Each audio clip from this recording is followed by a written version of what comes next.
महाकाय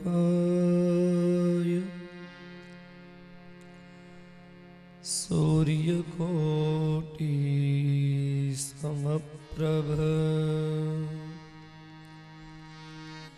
निर्विघ्नं कुरु मे देव सर्वकार्येषु सर्वदा परिपूर्णं तमं शान्तं राधाकान्तमनोहरं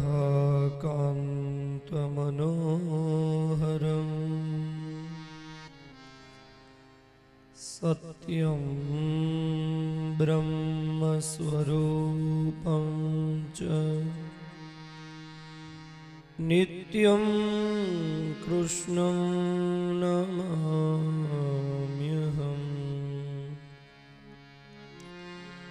श्रीगोवर्धननाथ पादयुगलम् हैयङ्गवीनप्रियं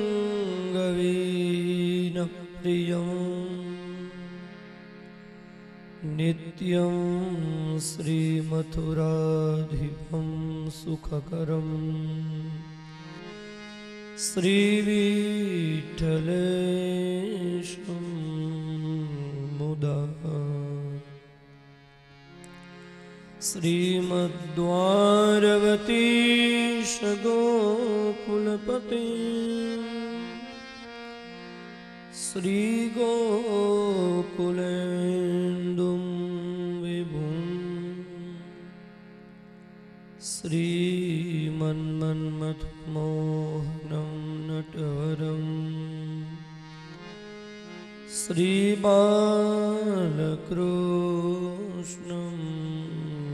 भजे। कस्तूरीतिलकं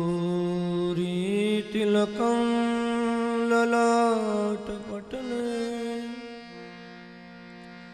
वक्षस्थले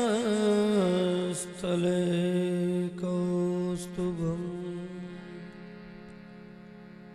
नासाग्रे वरमौक्तिकं करतले वेणुकरे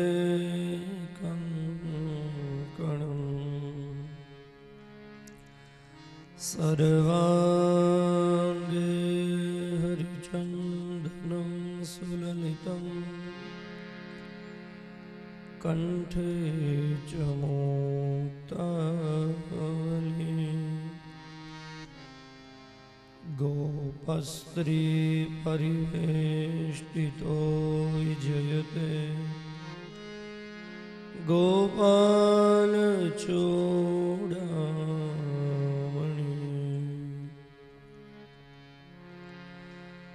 अतुलितबलधामं हेमशैलावदेहं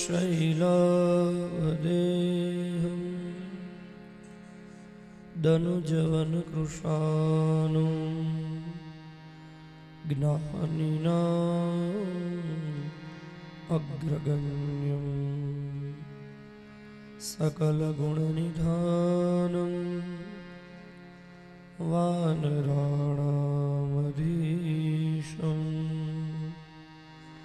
रघुपतिप्रियभक्तं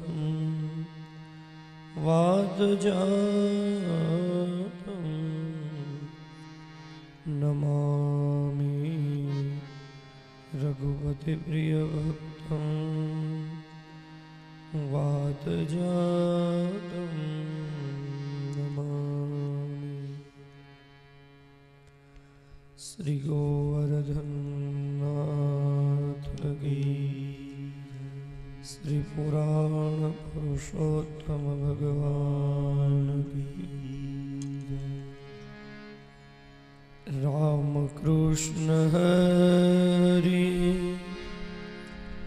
मुकुंद मुरारी राम कृष्ण हरि मुकुंद मुरारी राम कृष्ण हरि मुकुंद मुरारी राम कृष्ण हरि मुकुंद मुरारी भज बाल कृष्ण हरि माधव मुरारी भज बाल कृष्ण हरि माधव मुरारी भज बाल कृष्ण हरि माधव मुरारी भज बाल कृष्ण हरि माधव मुरारी कृष्ण कृष्ण हरि गोवर्धन धारी कृष्ण कृष्ण हरि गोवर्धन धारी कृष्ण कृष्ण हरि गोवर्धन धारी कृष्ण कृष्ण हरि गोवर्धन धारी गोवर्धन धारी जय जय माधव मुरारी बोलो गोवर्धन धारी जय जय माधव मुरारी हे गोवर्धन धारी जय जय माधव मुरारी गोवर्धन धारी जय जय माधव मुरारी राम कृष्ण हरि मुकुंद मुरारी राम कृष्ण हरि मुकुंद मुरारी राम कृष्ण हरि मुकुंद मुरारी राम कृष्ण हरि मुकुंद मुरारी भज बाल कृष्ण हरि माधव मुरारी भज बाल कृष्ण हरि माधव मुरारी भज बाल कृष्ण हरि माधव मुरारी भज बाल कृष्ण हरि माधव मुरारी कृष्ण कृष्ण हरि गोवर्धन धारी कृष्ण कृष्ण हरि गोवर्धन धारी कृष्ण कृष्ण हरि हरि गोवर्धन धारी कृष्ण कृष्ण हरि हरि गोवर्धन धारी गोवर्धन धारी जय जय माधव मुरारी बोलो गोवर्धन धारी जय जय माधव मुरारी गोवर्धन धारी जय जय माधव मुरारी गोवर्धन धारी जय जय माधव मुरारी बोलो राम कृष्ण हरि मुकुंद मुरारी राम कृष्ण हरि मुकुंद मुरारी राम कृष्ण हरि मुकुंद मुरारी राम कृष्ण हरि मुकुंद मुरारी भज बाल कृष्ण हरि माधव मुरारी भज बाल कृष्ण हरि माधव मुरारी भज बाल कृष्ण हरि माधव मुरारी भज बाल कृष्ण हरि माधव मुरारी कृष्ण कृष्ण हरि गोवर्धन धारी कृष्ण कृष्ण हरि गोवर्धन धारी कृष्ण कृष्ण हरि गोवर्धन धारी कृष्ण कृष्ण हरि गोवर्धन धारी हे गोवर्धन धारी जय जय माधव मुरारी बोलो गोवर्धन धारी जय जय माधव मुरारी हे गोवर्धन धारी जय जय माधव मुरारी। गोवर्धन धारी जय जय माधव मुरारी। राम कृष्ण हरि मुकुंद मुरारी। बोल राम कृष्ण हरि मुकुंद मुरारी। बोलो राम कृष्ण हरि मुकुंद मुरारी। राम कृष्ण हरि मुकुंद मुरारी। पांडुरंग पांडुरंग पांडुरंग हरि। पांडुरंग पांडुरंग पांडुरंग हरि। पांडुरंग पांडुरंग पांडुरंग हरि। पांडुरंग पांडुरंग पांडुरंग हरि। राम कृष्ण हरि मुकुंद मुरारी। राम कृष्ण हरि जय हो मुकुंद मुरारी। बोलो राम कृष्ण हरि मुकुंद मुरारी। राम कृष्ण हरि मुकुंद मुरारी। कृष्ण कृष्ण हरि गोवर्धन धारी। कृष्ण कृष्ण हरि गोवर्धन धारी। कृष्ण कृष्ण हरि गोवर्धन धारी। कृष्ण कृष्ण हरि गोवर्धन धारी। गोवर्धन धारी जय जय माधव मुरारी। बोलो गोवर्धन धारी जय जय माधव मुरारी। गोवर्धन धारी जय जय माधव मुरारी। गोवर्धन धारी जय जय माधव मुरारी। बोलो राम कृष्ण हरि मुकुंद मुरारी। राम कृष्ण हरि मुकुंद मुरारी। राम कृष्ण हरि मुकुंद मुरारी। राम कृष्ण हरि मुकुंद मुरारी। भज बाल कृष्ण हरि माधव मुरारी। भज बाल कृष्ण हरि माधव मुरारी। भज बाल कृष्ण हरि माधव मुरारी। भज बाल कृष्ण हरि माधव मुरारी। बोलो माधव मुरारी। माधव मुरारी। गोवर्धन धारी। गोवर्धन धारी। माधव मुरारी। माधव मुरारी। गोवर्धन धारी। गोवर्धन धारी। श्री बाल कृष्ण लाल की जय। श्री वल्लभाधीश की। श्याम सुंदर श्री यमुने महारानी की। श्री गोसाई जी परम दयाल की जय। श्री सद्गुरु देव की हरि ओम।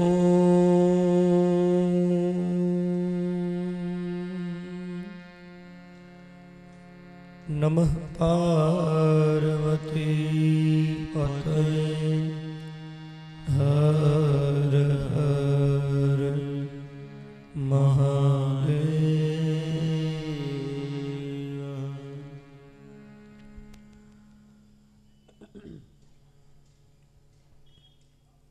કથાના પ્રસંગમાં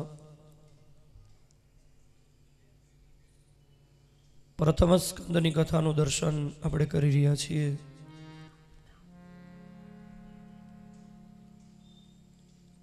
ભીષ્મ પિતામહનું મહાપ્રયાણ થયું.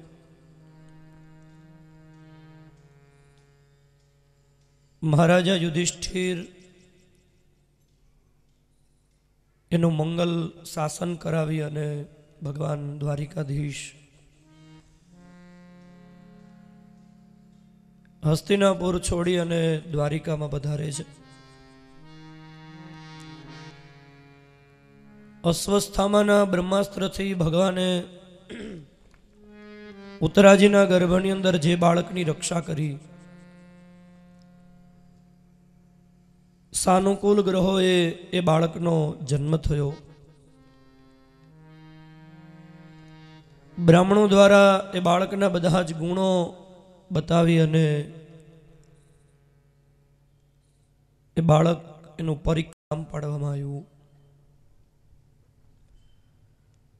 સ એસ લોકે વિખ્યાત પરીક્ષિત ઇતિ યત પ્રભો ગર્ભે દ્રષ્ટમનુધ્યાયન પરીક્ષેત નરેસ્વિહ. ઉત્તરાના બાળકનું પરીક્ષિત એવું નામ પાડ્યું. નૈમિષારણ્યની અંદર મહામુનિ સૂત એ શૌનકાદિ મુનિઓની પાસે કથા સંભળાવે છે. મહાભારતના યુદ્ધ વખતે બે વ્યક્તિ યુદ્ધમાં હાજર નથી. મહાભારત વાંચતા એવું ખ્યાલ આવે છે કે આ બંને વ્યક્તિ એટલી મહત્વની વ્યક્તિ હતી, છતાં પણ આ બંને વ્યક્તિ યુદ્ધ વખતે હસ્તિનાપુરમાં ઉપસ્થિત નથી. યુદ્ધની અંદર આ વ્યક્તિ તમે જોજો ક્યાંય નહીં દેખાય. મહાભારતના યુદ્ધ વખતે બે વ્યક્તિ હાજર નથી. એક છે શ્રી કૃષ્ણના મોટા ભાઈ બલરામજી. બલરામજી એટલા માટે હાજર નથી રહ્યા, બલરામજી છે ને દુર્યોધનના ગુરુ હતા. કારણ કે દુર્યોધન બલરામજી પાસેથી ગદાયુદ્ધ શીખેલો. ત્યારે બલરામજીએ વિચાર કર્યો કે દુર્યોધન એ મારો શિષ્ય છે, હવે જો યુદ્ધ થશે તો યુદ્ધમાં ગુરુ શિષ્યના સંબંધના નાતે મારે દુર્યોધનના પક્ષમાં રહેવું પડશે અને કૃષ્ણ પાંડવોના પક્ષમાં હશે. તો પાંડવ અને કૌરવો એ ભાઈઓ ભાઈઓના હિસાબે અમારે ભાઈઓ ભાઈઓને ઝઘડો કરવો પડે, એના કરતાં આપણે હાજર રહેવું નહીં. એટલે બલરામજી યાત્રા કરવા નીકળી ગયેલા. એક બીજી વ્યક્તિ હાજર નથી અને એ છે ધૃતરાષ્ટ્રના નાના ભાઈ વિદુર. વિદુરજી યુદ્ધ વખતે હાજર નથી. એ વિદુરજી તીર્થયાત્રા કરવા નીકળી ગયેલા. સુતજી કહે છે વિદુરજી યાત્રા કરતા કરતા 36 વર્ષ સુધી ભારતની પવિત્ર તીર્થયાત્રામાં ફરતા ફરતા જ્યાં દરમિયાન વિદુરજી તીર્થયાત્રા કરતા હતા એ દરમિયાન હસ્તિનાપુરની અંદર યુદ્ધ પણ થઈ ગયું છે. યુદ્ધની અંદર કૌરવોનો વિનાશ પણ થઈ ગયો છે. શ્રી કૃષ્ણનું સ્વધામગમન પણ થઈ ગયું છે. એ બધી વાતોને લઈ લઈ અને વિદુરજી હસ્તિનાપુરમાં આજ પધારે છે. વિદુરજીને ખબર છે કે શ્રી કૃષ્ણનું સ્વધામગમન થઈ ગયું છે. ઉદ્ધવજી દ્વારા એને સમાચાર મળી ગયા છે, પણ વિદુરજી પાંડવોને આ વાત કહેવાના નથી, કારણ કે પાંડવોના મનમાં દુઃખ થાય એટલા માટે. યુધિષ્ઠિરજીને ખબર પડી કે વિદુર કાકાનું આગમન થયું છે, વિદુરજીનું સ્વાગત થયું. એ વખતે વિદુરજીને યુધિષ્ઠિરે બહુ સરસ વાત કરી કે વિદુર કાકા, અમારી જ્યારે નાની ઉંમર હતી એ વખતે અપી સ્મરથનો યુષ્મત પક્ષ છાયા સમેધિતાન, અમે નાના હતા એ વખતે અમારા પિતાનું મૃત્યુ થયું તો અમને કોઈ સાચવવા તૈયાર નહોતું. એ વખતે જેમ પક્ષીઓ પોતાની પાંખ નીચે ઈંડાઓનું સેવન કરે એવી રીતે તમે અમારું ધ્યાન રાખીને અમને મોટા કર્યા છે. યુધિષ્ઠિરે વિદુરજીને કહ્યું કે વિદુર કાકા, તમારા જેવા ભગવદ ભક્તો, તમારા જેવા વૈષ્ણવોનો સ્વભાવ તો અમને ખબર છે કે તમારા જેવા ભક્તો, તમારા જેવા વૈષ્ણવો એ તો ચાલતા હરતું ફરતું તીર્થ ગણાય. યુધિષ્ઠિરે વિદુરજીને કહ્યું કે કાકા, તમારા જેવા ભગવત ભક્તો તો જ્યારે તીર્થયાત્રામાં જાય ને ત્યારે તીર્થના દેવતાઓને પણ તીર્થયાત્રા થઈ જાય. એક વખત દેવર્ષિ નારદે ગંગાજીને પૂછેલું કે ગંગાજી, બધા લોકો તમારી અંદર સ્નાન કરે છે અને બધા લોકો એના પાપ તમારી અંદર પધરાવીને જતા રહે છે, તો તમારી અંદર પાપ વધી જાય તો તમે એ પાપનું શું કરો? તો ગંગાજીએ કહ્યું કે મારી અંદર અત્યંત જ્યારે પાપ વધી જાય ત્યારે હું ભગવાનનો કોઈ ભક્ત આવે ને એની રાહ જોઈને બેસું, અને ભગવાનનો કોઈ વૈષ્ણવ, ભગવાનનો કોઈ ભક્ત આવીને મારી અંદર ડૂબકી લગાવે ને ગંગાજી કે મારા પાપ બળીને ભસ્મ થઈ જાય છે. શાસ્ત્રની અંદર ઉલ્લેખ છે કે પાપીઓ માણસ જ્યારે ગંગાજીમાં સ્નાન કરવા જાય ને ત્યારે ગંગાજી એના ઘાટથી 2 પગથિયા નીચે ઉતરી જાય છે, કારણ કે ગંગાજીને ભય લાગે છે કે આ પાપીઓ છે, સ્નાન કરવા આવ્યો છે, હમણાં મને મેલી કરીને જતો રહેશે. પણ ભગવાનનો ભક્ત, ભગવાનનો વૈષ્ણવ, સંત કોઈ સ્નાન કરવા માટે જાય ત્યારે ગંગાજી હિલોળે ચડે ને 2 પગથિયા ગંગાજી ઉપર આવી જાય, કે એને ખબર છે કે આ ભગવાનનો ભક્ત છે, મારી અંદર સ્નાન કરશે, મારા પાપ બાળીને ભસ્મ કરી દેશે.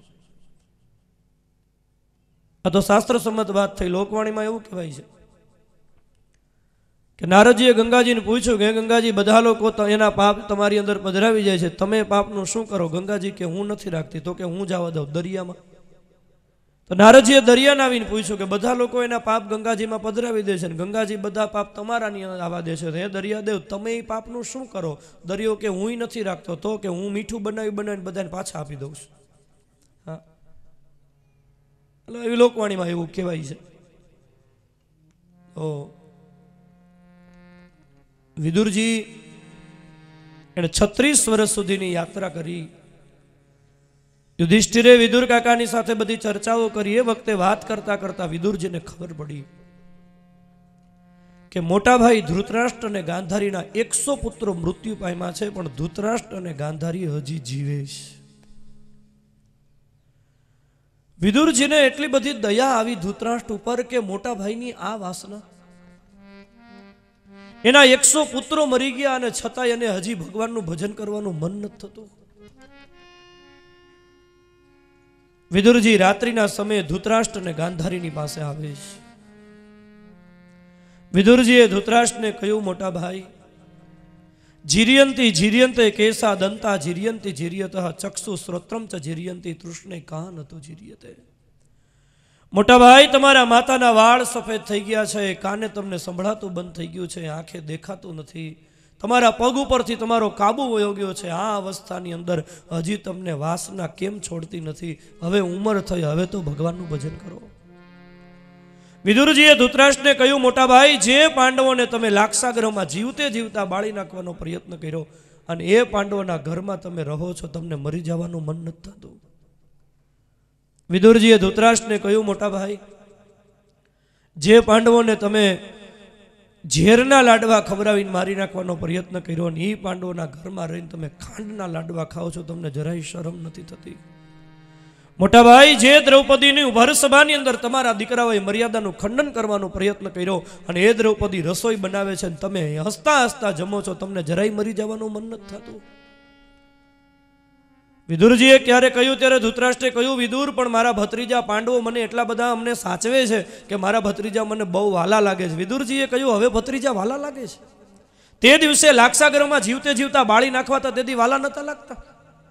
જે દિવસે લાડવામાં ઝેર નાખીને મારી નાખવાનો પ્રયત્ન કર્યો તો તેથી ભત્રીજા વાલા નતા લાગતા? મોટા ભાઈ, પાંડવો તો સારા છે, એ તમને સાચવે છે, તમારી ઉંમર થઈ, હવે તમારે સમજીને ઘર છોડવું જોઈએ. વિદુરજી ધૃતરાષ્ટ્રની પાસે અહીંયા બોલ્યા છે, ભીમાપ વર્જિતમ પિંડમ માદત્તે ગૃહપાલવત. તમે ભીમસેન દ્વારા પીરસાયેલી રસોઈ કૂતરાની જેમ ખાવ છો. તમે પાંડવોના ઘરની અંદર મોટા ભાઈ કૂતરા જેવું જીવન જીવો છો. પાંડવો તો સારા છે કે એ તમને બટકું રોટલો આપે છે, પણ તમારે સમજીને બધું છોડવું જોઈએ. અને પાંડવો છે ને ધૃતરાષ્ટ્ર અને ગાંધારીને સાચવતા હતા, પણ કૌરવો મર્યા પછી પાંડવોને રાજગાદી મળીને ધૃતરાષ્ટ્ર અને ગાંધારી પાંડવો ભેગા રહેતા હતા. પણ જે ધૃતરાષ્ટ્ર અને ગાંધારીની જે દશા હતી, મહાભારતની અંદર વર્ણન છે, ભીમસેનને રસોડાનું કામ સોંપેલું, એટલે ધૃતરાષ્ટ્ર અને ગાંધારીને ભીમસેન જમવા બોલાવે. પછી જમવા આવે ને એટલે ધૃતરાષ્ટ્ર અને ગાંધારીને બાજુમાં બેસાડીને ભીમસેન જમાડે, ખૂબ આગ્રહ કરે. જો તમને આમાં દેખાતું નથી, પણ થાળીમાં લાડુ છે, દાળ ભાત શાક સંભારો, તમ તાર પ્રેમથી ખાજો. એટલે આમ આગ્રહ કરે એટલે ધૃતરાષ્ટ્રને એમ થાય ભીમસેન કેવો અમને આગ્રહ કરે છે. પછી ભીમસેન ધીમેથી કે તમ તાર લાડવા ખાજો, તમ તાર આમાં ઝેર નથી, તમ તાર ખાઓ. આમ જ્યાં કે ત્યાં ધૃતરાષ્ટ્રને લાડુ કડવો ઝેર જેવો લાગે છે. મોટા ભાઈ, ભીમાપ વર્જિતમ પિંડમ માતતે ગૃહપાલવત. ભીમસેન દ્વારા પીરસાયેલી રસોઈ તમે કૂતરાની જેમ ખાવ છો, હજી તમને છોડવાનું મન નથી થતું? વિદુરજીને ધૃતરાષ્ટ્રે કીધું કે મને કાંઈ દેખાતું નથી, હું આંધળો છું, મારે ક્યાં જવું? ધૃતરાષ્ટ્રને વિદુરજીએ કહ્યું, મોટા ભાઈ, તમે આંધળા છો, હું તો આંધળો નથી, ચાલો મારી સાથે. રાત્રે કોઈને કહ્યા વગર ધૃતરાષ્ટ્ર અને ગાંધારીને લઈને વિદુરજી આવ્યા છે શ્રી ગંગાજીના કિનારે હરિદ્વારની નજીકમાં, જ્યાં ગંગાજીની 7 ધારાઓ વહે છે. હરિદ્વારની અંદર એનું વર્તમાન નામ છે સપ્ત સરોવર, અને ત્યાં બીજું પ્રાચીન નામ એનું છે સપ્ત સ્ત્રોત ક્ષેત્ર. આ સપ્તસ્ત્રોત ક્ષેત્રની અંદર વિદુરજી ધૃતરાષ્ટ્ર અને ગાંધારીને લઈ આવે છે અને ભજન કરાવી અને ધૃતરાષ્ટ્રની મુક્તિ કરાવે છે વિદુરજી. આનો અર્થ એ થયો કે ધૃતરાષ્ટ્ર જેવા દુષ્ટ પાત્રની ભાગવતજીમાં મુક્તિ થઈ. એનો અર્થ એ છે કે ગમે એટલો માણસ દુષ્ટ હોય ને, તો એના માટે મુક્તિના દરવાજા કોઈ દી બંધ નથી થતા. મુક્તિના દરવાજા હંમેશા એના માટે ખુલ્લા જ હોય છે. જેવી રીતે ક્રિકેટ મેચની અંદર ટેસ્ટ મેચમાં પહેલી ઇનિંગમાં 0 રનમાં આઉટ થઈ ગયેલો ક્રિકેટર એને બીજી ઇનિંગમાં 100 રન કરવાની પૂરેપૂરી સંભાવના પડેલી હોય છે.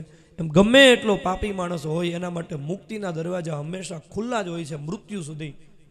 પણ શરત એ છે કે જો વિદુર જેવો કોઈ સંત મળે, વિદુર જેવો કોઈ ભક્ત મળે, વિદુર જેવા કોઈ સમર્થ સદગુરુ મળે અને જો એનો આશ્રય થઈ જાય ને એ પ્રમાણે જીવવામાં આવે તો ધૃતરાષ્ટ્ર જેવા દુષ્ટોની પણ મુક્તિ થઈ જાય છે.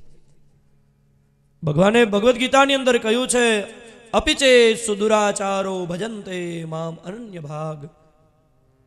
અપિચેત સુદુરાચારો ભજન્તે મામ અનન્ય ભાગ. કોઈ પણ દુરાચારી માણસ હોય પણ જો એ મને અનન્ય ભાવથી ભજવા માંડે તો તેસામ અહમ સમુદ્ધરતા મૃત્યુ સંસાર સાગરાત.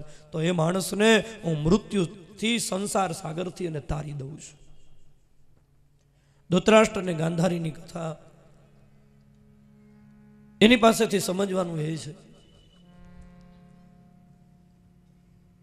કે માણસને સંસારમાં રહેવું જોઈએ, વિષયોને ભોગવવા જોઈએ, ભૌતિક સુખ સામગ્રીનો ઉપયોગ કરવો જોઈએ એની ના નથી. પણ એના માટે છે ને એક ચોક્કસ મર્યાદા બાંધેલી હોવી જોઈએ. આટલા વર્ષ સુધી જ હું ભૌતિક સુખ સામગ્રીઓનો વિષયોનો ઉપભોગ કરીશ, પછી હું નિવૃત્તિ લઈશ. અને જો ચોક્કસ સમયે નિવૃત્તિ લેવામાં ન આવે તો એ માણસનું જીવન ધિક્કારને પાત્ર બની જાય છે. સજ્જનો, મારા વડીલો, મારે કથાની અંદર મેં આપને વિનંતી એ કરવી છે કે આજે વર્તમાન સમયની અંદર દીકરાને બાપ પ્રત્યે પ્રેમ નથી, વહુને સાસુ પ્રત્યે પ્રેમ નથી, પ્રજાને નેતા પ્રત્યે પ્રેમ નથી, વિદ્યાર્થીને શિક્ષક પ્રત્યે પ્રેમ નથી. એનું મોટામાં મોટું જો કોઈ કારણ હોય તો કારણ એ છે વ્યક્તિ ચોક્કસ સમયે નિવૃત્ત થતા નથી આવડતું. અત્યારે દીકરાને બાપ પ્રત્યે પ્રેમ નથી, વહુને સાસુ પ્રત્યે પ્રેમ નથી. એનું કારણ એ છે કે વડીલો ઘરની અંદર અધિકાર જમાવવાનો એટલો બધો પ્રયત્ન કરે છે. અધિકાર એટલે હું જેમ કહું એમ જ તમે કરો. એ અધિકાર જમાવવામાં ઘરના વડીલો ઘરની નાની વ્યક્તિની સામે ધિક્કારને પાત્ર બની જાય છે. એક વિષયોને ભોગવવાનો, ઘરના સુખ સામગ્રી સુખ સાહેબીનો ઉપભોગ કરવાનો અધિકાર જમાવવાનો એક ચોક્કસ સમય હોવો જોઈએ. આજે વ્યક્તિને કયા સમયે ઘરમાંથી નિવૃત્ત થઈ જવું એ નથી આવડતું. આપણે ત્યાં આપણી જે આશ્રમ ધર્મની પરંપરા છે, બ્રહ્મચર્યાશ્રમ, ગૃહસ્થાશ્રમ, પછી 50 વર્ષ પછી 51મું વર્ષ થાય ને એટલે પછી વાનપ્રસ્થાશ્રમ આવી જાય. 50 વર્ષ પછી વાનપ્રસ્થાશ્રમ આવી જાય એટલે વાનપ્રસ્થ એટલે વન જેવું જીવન. જેવી રીતે વનમાં સાદાઈપૂર્વક જીવવાનું હોય ને એવી રીતે ઘરમાં રહીને વન જેવું જીવન જીવાય 50 વર્ષ પછી. આ દેશની એક પરંપરા હતી, 8 વર્ષ અને 60 વર્ષ આ બે ઉંમરે બાળક વ્યક્તિ પોતાનું ઘર છોડતી. એક 8 વર્ષે વિદ્યાર્થી ઘર છોડીને ગુરુકુળમાં ભણવા જાય અને 60 વર્ષે ઘરનો વડીલ એ ઘર છોડી અને તીર્થયાત્રામાં ભજન કરવા જતો રહે. શક્ય હોય ને તો 60 વર્ષ પછી ઘર છોડી દેવું જોઈએ. મને ખબર છે તમે કોઈ છોડવાના નથી, છોડતાય નહીં, તમે તાર રહેજો, ઘરમાં રહેજો. પણ એક વિનંતી છે, જીવન જીવવાની મજા લેવી હોય ને તો 60 વર્ષ પછી ઘર ન છોડો ને તો કાંઈ નહીં, પણ ઘરમાં રહીને ઘરના વ્યવહાર છોડી દેજો. 60 વર્ષ પછી જે વ્યક્તિ પોતાના ઘરની અંદર પોતાના ઘરના વ્યવહારને પકડી રાખવાનો પ્રયત્ન કરે છે એ વ્યક્તિ ઘરના દીકરા અને દીકરાની વહુની સામે ધિક્કારને પાત્ર બની જાય છે. અત્યારે વર્તમાન સમયની અંદર સાસુ વહુના ઝઘડા, બાપ દીકરાના ઝઘડા, એના ક્લેશ થાય છે. એનું કારણ જ એ છે કે જૂની પેઢીને મૂકવું નથી અને નવી પેઢીને આંચકી લેવું છે. એ જે વ્યવહારોની જે આ ખેંચતાણ ચાલે છે, અધિકારના સુખની જે ખેંચતાણ ચાલે છે, એની અંદર તો આખી વિડંબણાઓ ઊભી થાય છે. એક ચોક્કસ સમયે નિવૃત્ત થઈ જવું જોઈએ. એક વસ્તુ તમને બધાને ખબર છે, છોડવાનું એ તો પાકું છે ને. એક વસ્તુ તો નક્કી છે કે આજે નહીં તો કાંઈ નહીં, મૃત્યુ વખતે પણ છોડવું તો પડશે જ. તો એ પરાણે આંચકી લે પછી છોડવું એના કરતાં પ્રેમથી ન છોડી દઈએ. છોડવાનું છે તો પરાણે આંચકી લેશે ને તો એમાં કોઈ આંચકી લીધાનું દુઃખ હશે, પણ પ્રેમથી છોડી દેશો ને તો એમાં સમર્પણનો આનંદ આવશે. પરાણે છોડવા કરતાં પ્રેમથી છોડવાનો આનંદ છે. તમે મંદિરે દર્શન કરવા ગયા હોય ને એમાં પગરખા તમે મંદિરના પગથિયે કાઢ્યા હોય ને મંદિરમાં દર્શન કરવા જાઓ, દર્શન કરીને તમે આવો અને કોઈ પગરખા લઈને વયું જાય, ઉનાળાના ધોમ ધકતા તાપમાં કોઈક પગરખા લઈ જાય ને ઉઘાડા પગે હલવું પડે ને તો એવા હરાપ નીકળે કે હે ભગવાન અમારા ચંપલ જે લઈ ગયા હોય ને એને કાળી રાતે કાળો કોટ કાઢજો. પણ એનો એ માણસ એ પગરખા પહેરી અને જતો હોય અને એમાં રસ્તામાં કોઈ ગરીબ માણસ ખુલ્લા પગે જતો હોય ને એને આપ જોઈ જાય અને દયા આવે કરે રે બિચારાને પહેરવાના પગરખાઈ નથી અને એને બોલાવીને દે કાલે ચંપલ પહેર લે, હું તો બીજા લઈ લઈશ, તમે તાર ચિંતા કરમાં. એ પગરખા આપી દે તો દુઃખ થાય કે સુખ થાય? તો આનંદ થાય. કેમ ભાઈ? બે ઘટનામાં ચંપલ તો બે ઘટનામાં જાય છે. પહેલી ઘટનામાં ચંપલ જાય છે, બીજી ઘટનામાં ચંપલ જાય છે. પહેલી ઘટનામાં દુઃખ થાય છે, બીજી ઘટનામાં આનંદ થાય છે. કારણ કે પહેલી ઘટનામાં કોકે આંચકી લીધાનું દુઃખ છે, બીજી ઘટનામાં સમર્પણનો આનંદ છે. એ દીકરાઓ સંતાનો પરાણે આંચકી લેશે વ્યવહાર, અને તે દિવસે દુઃખી થવા કરતા ચોક્કસ ઉંમરે પ્રેમથી વડીલોએ ઘરના વ્યવહારો સોંપી દેવા જોઈએ.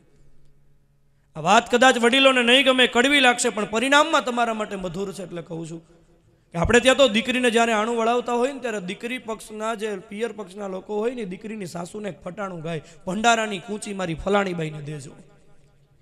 દીકરીની સાસુને એમ કે હવે છે ને આ ભંડારાની કૂંચી છે ને એ પટારાની કૂંચી બહુ હાચવી રાખતા ને હવે મારી દીકરીને દઈ દેજો, તમારું માન જળવાઈ રહેશે.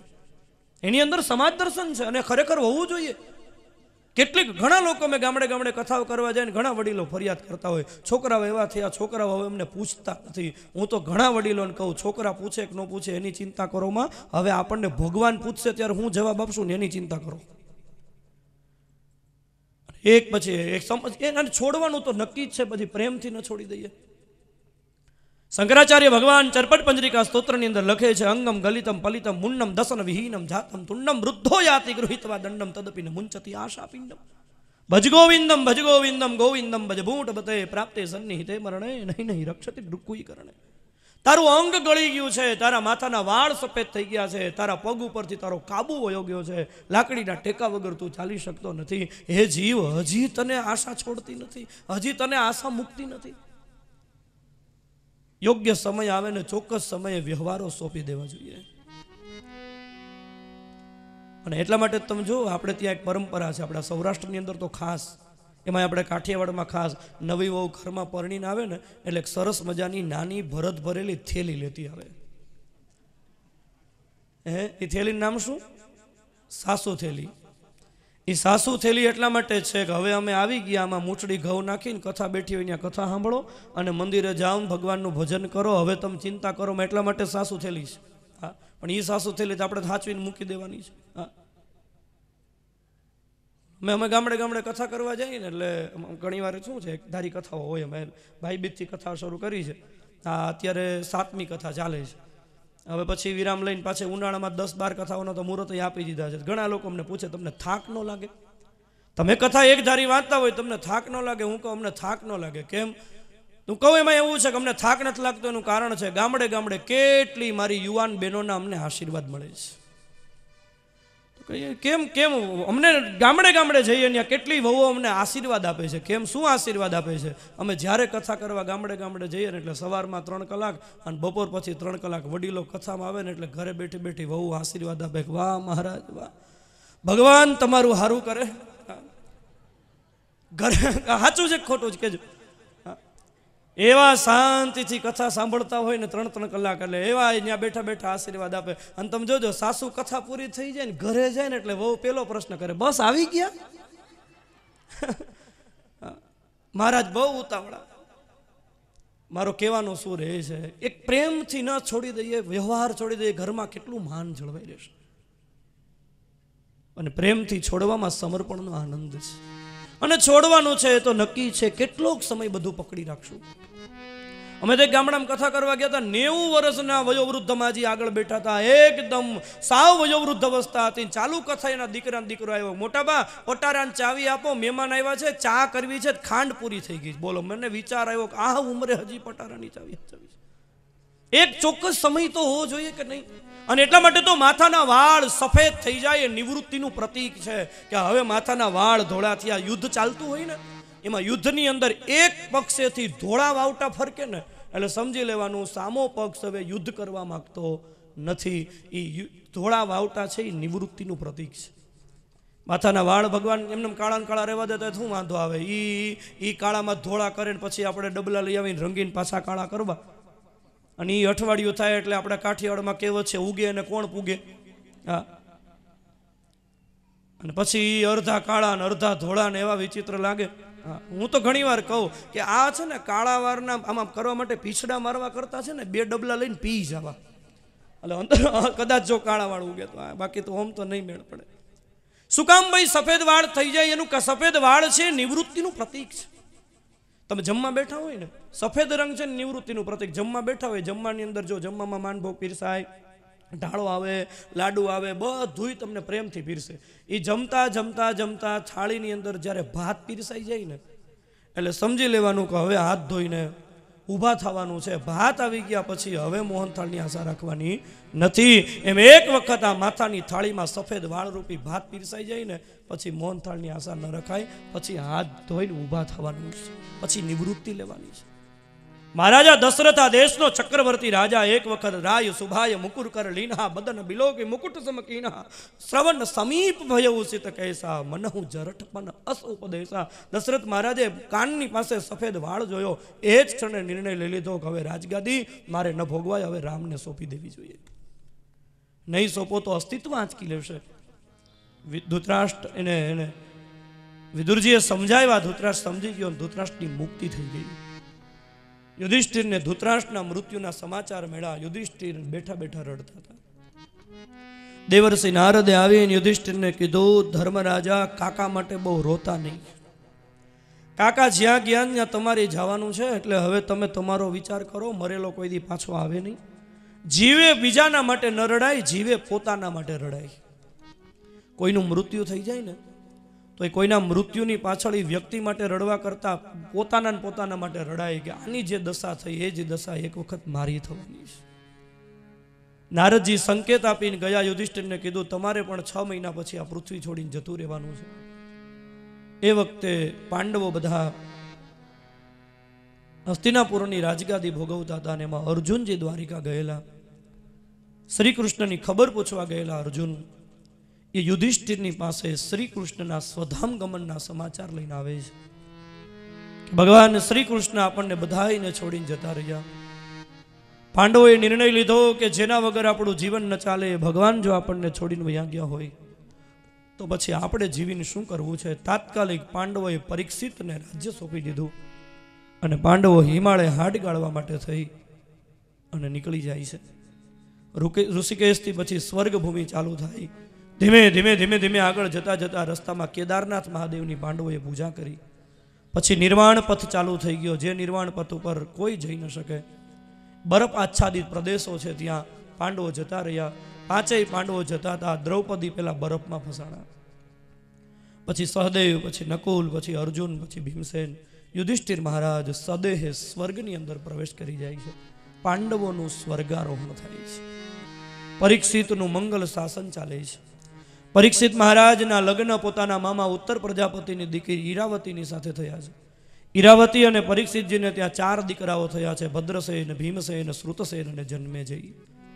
એક વખત પરીક્ષિત મહારાજ દિગ્વિજય કરવા માટે નીકળે છે. સમગ્ર ભૂમંડળ ઉપર પોતાનું સામ્રાજ્ય સ્થાપે છે. બધાને હરાવી આખી પૃથ્વીના રાજા બને છે. પરીક્ષિત મહારાજ રથ લઈને ફરતા ફરતા પ્રાચી સરસ્વતી પ્રભાસ પાટણ જ્યાં તીર્થ છે ત્યાં રથ લઈને આવે છે. અને એ વખતે પરીક્ષિતજી મહારાજ એક દ્રશ્ય જુએ છે. એક ગાય અને બળદ ઊભા છે. બળદના 3 પગ કપાઈ ગયા છે. એક પગ ઉપર બળદ ઊભો છે. ગાયની આંખમાં ચોધાર આંસુ પડે છે. એક પગ ઉપર બળદ ઊભો રહી ન શકે. ભારત આ ભાગવતજીની છે ને સમાધિ ભાષા છે. બળદ એટલે ધર્મ. ધર્મના 4 ચરણ છે: સત્ય, તપ, પવિત્રતા અને દાન. આ 4 ચરણ ઉપર જ્યારે ધર્મ ઊભો હોય ને ત્યારે એને સતયુગ કહેવાય. સતયુગની અંદર આ 4 વસ્તુ હોય. સત્ય હોય, તપય હોય, પવિત્રતા હોય, દાનય હોય. 4 ચરણ છે. 4 ધર્મના આધાર સ્તંભ છે. એમાં ધર્મનો પહેલો આધાર સ્તંભ છે સત્ય. સત્ય એટલે શું? મોટાભાગના લોકો એવું માને છે કે સત્ય એટલે જેવું હોય ને એવું કહી દેવું નહીં. સત્ય એટલે આપણી સનાતન ધર્મની સત્યની પરિભાષા એવી છે કે આત્માનમ પ્રતિકૂલાની, પોતાના આત્માને જે વર્તન નથી ગમતું એવું વર્તન બીજાની સાથે ક્યારેય ન કરવું, એને જીવનમાં સત્યનું પાલન કર્યું કહેવાય. બીજો મને છેતરે, મને નથી ગમતું તો મારે બીજાને ન છેતરાય, એ સત્ય છે. બીજો મારી સાથે અનીતિ કરે, મને નથી ગમતું તો મારે બીજાની સાથે અનીતિ ન કરાય, એ સત્ય છે. બીજો મારી પાસે ખોટું બોલે, મને નથી ગમતું તો મારે બીજાની પાસે ખોટું ન બોલાય, એ સત્ય છે. અને એ સત્યનું પાલન, અને દુર્ભાગ્ય એ છે કે દરેક વ્યક્તિ છે ને પોતાની હારે કોઈ અનીતિ કરે ને એ એને નથી ગમતું, પોતે બીજાની હારે અનીતિ કરે પણ પોતાની સાથે અનીતિ કરી પાછું એને ન ગમે. હા, ચોર લોકો હોય ને આખો દિવસ ચોરી કરવા જાય, પછી પૈસા ભેગા કરી અને હાંજ પડે બધા ભેગા થાય, એટલે ભાગ પાડવાના હોય ને એટલે ઢગલો કરીને ફરતાય બેસી જાય, અને પછી શું કે હાલો હવે આપણે બધા નીતિથી ભાગ પાડી લઈએ. શું સમજાય છે? હવે આપણે નીતિથી, ભલે આપણે અનીતિથી લઈ આવ્યા છીએ, પણ આપણે જ્યારે ભાગ પડે ને ત્યારે મને જ્યારે મળે ત્યારે મને તો નીતિથી જ મળવું જોઈએ. એક બેન શાકભાજી લેવા ગયા ને તો શાકભાજી લઈને આવ્યા તો પતિદેવ બેઠા બેઠા છાપું વાંચતા હતા. તો પત્નીએ આવીને કીધું, સાંભળ્યું? પતિએ કીધું, શું છે? આ કોઈનામાં ધર્મ જેવું નામ નથી, કળયુગ વ્યાપી ગયો છે, ચારે બાજુ અધર્મ આવી ગયો. પતિએ કીધું, છે શું? અરે પત્નીએ કીધું, શું શાકભાજી લેવા ગઈ હતી, કેવી અનીતિ માણસો કરે છે. મેં 25 રૂપિયાના કિલો રીંગણા લીધા, તે 50ની નોટ શાકભાજીવાળાને આપી, શાકભાજીવાળાએ મને 25 રૂપિયા પાછા આપ્યા, એમાં બે 10 રૂપિયાની નોટ આપી, એ 2 રૂપિયાના 2 સિક્કા આપ્યા, ને એની વચ્ચે મને ખોટો રૂપિયો આપી દીધો, એ મને ખબર ન પડી. આવી અનીતિ લોકો કરે છે. પતિએ કહ્યું, પણ એમાં 1 રૂપિયો ખોટો આવી ગયો, એમાં શું ચિંતા કરવાની હોય, રૂપિયો મને આપી દો, કથા સાંભળવા જવાનો જ છું. તમે બધા સમજી જાઓ જલ્દી, મજા કથા સાંભળવા તો જવાના છે, એમાં શું થઈ ગયું? તે પત્નીએ કીધું કે હા, જોયા મોટા દાનેશ્વરી કર્ણના અવતાર, તમારે તો કથામાં આપી દેવો હશે, પણ તમને નથી ખબર હું કેટલી હોશિયાર છું. રીંગણાવાળાએ અનીતિ કરીને મને ખોટો રૂપિયો આપ્યો તો હું કેટલી હોશિયાર, કોથમરી 5 રૂપિયા લીધી ને કોથમરીવાળાને ખબર ન પડી, મેં એમ રૂપિયો પાછો આપી દીધો. રીંગણાવાળાએ પોતાને ખોટો રૂપિયો આપ્યો તો એ એણે અનીતિ કરી, અને પોતે કોથમરીવાળાને આપી દીધો તો એ અનીતિ ન કરી, એમાં એણે હોશિયારી બતાવી. સત્યનું પાલન એટલે તમને જે વર્તન નથી ગમતું એવું વર્તન તમારે બીજાની સાથે ન કરાય. ધર્મનું બીજું ચરણ છે તપ. તપ એટલે જંગલમાં વયું જવું, વર્ષો સુધી ખાવું પીવું નહીં, એ તપ તો કદાચ હશે, પણ તપની સાચી વ્યાખ્યા વિદ્વાનોએ કરે છે કે તમારે સત્યનું પાલન કરવામાં, સાચું બોલવામાં, ધર્મને માર્ગે ચાલવામાં તમારે જે મુશ્કેલી સહન કરવી પડે, અને હસતે હસતા મુશ્કેલી સહન કરીને પણ પ્રાણનો ત્યાગ આવી જાય અને પોતાના મોત નજીક આવી જાય છતાંય પોતાનો ધર્મનો ત્યાગ ન કરે, એ તપ છે. ધર્મનું ત્રીજું ચરણ છે પવિત્રતા. પવિત્રતા અને સ્વચ્છતા છે ને એ બે વસ્તુ જુદી છે. પવિત્રતા અને સ્વચ્છતામાં થોડોક તફાવત એ છે કે 25 રૂપિયાની કિંમતના સાબુથી તમે નાહી લ્યો ને તો એને સ્વચ્છ થયા કહેવાય, પવિત્ર થયા ન કહેવાય. પવિત્રતા એ મનની વસ્તુ છે, મનના વિચારોથી પવિત્ર રહેવું. આપણે ત્યાં પવિત્રતાનો બહુ મહિમા છે. એમાં પુષ્ટિ માર્ગની અંદર તો અસ્પર્શનો કેટલો બધો મહિમા છે. પુષ્ટિ માર્ગમાં તો અપરસનો મહિમા, અપરસ શબ્દ ખોટો શબ્દ, એટલે અભ્રંશ થયેલો શબ્દ છે. સાચો શબ્દ છે અસ્પર્શ. અસ્પર્શ એટલે એવો અર્થ નથી કે કોઈને તુચ્છ ગણીને કોઈને અડવું નહીં, એવો અર્થ નથી, સમજજો. અસ્પર્શ એટલે ભગવાનની અકારો વાસુદેવો છે. અકાર એટલે ભગવાન શ્રી કૃષ્ણ. ભગવાન શ્રી કૃષ્ણને એટલું બધું અડકેલું રહેવું, એટલે કે ભગવાનની સાથે એટલું બધું જોડાયેલું રહેવું કે બીજાને અડકવાનો પ્રસંગ જ ઊભો ન થાય, એને અપરસ કહેવાય. બીજાને તુચ્છ ગણી દેવાય એને અપરસ ન કહેવાય. અસ્પર્શ એટલે ભગવાનની સાથે એટલું બધું જોડાયેલું રહેવું, એટલું બધું ભગવાનનું ભજન કરવું કે ભજન કરતા કરતા કોઈની પાસે કોઈની સાથે સંગ કરવાનો કે કોઈને અડકવાનો પ્રસંગ જ ઊભો ન થાય. આપણે ત્યાં સ્પૃશ્યના જે નિયમો છે એ ખોટા નથી, સાચા નિયમો છે. આ જે વ્યક્તિના સંસ્કારને, જે વ્યક્તિના વિચારોને આપણે જાણતા ન હોય, એ વ્યક્તિના હાથનું ખવાય નહીં, એ વ્યક્તિના હાથનું પાણી ન પીવાય, આ બધું સાચું છે, ખોટું નથી. અને વિજ્ઞાનને પણ માનવું પડ્યું. 7 દિવસ સુધી વિજ્ઞાન નહોતું માનતું, પણ સ્વાઇન ફ્લૂ આવ્યો ને એટલે વિજ્ઞાનને માનવું પડ્યું કે જ્યાં બહુ મોટો સમૂહ હોય ત્યાં મોઢે કપડું બાંધીને જવું. એનું કારણ એ છે કે જેવી રીતે શારીરિક રોગ છે એનો ચેપ લાગી જાય છે, એવી રીતે માનસિક વિચારોનો પણ ચેપ લાગી જાય છે. પણ હવે એક વાત સમજો એ કે સ્પૃશ્ય અને અસ્પૃશ્યતા છે ને જ્ઞાતિગત નથી, વિચારગત છે. આ જ્ઞાતિનો વ્યક્તિ તુચ્છ અને આ જ્ઞાતિનો વ્યક્તિ ઊંચો, એમ વિચારગત અસ્પૃશ્યતા નથી. અસ્પૃશ્યતા જ્ઞાતિગત નથી, વિચારગત છે.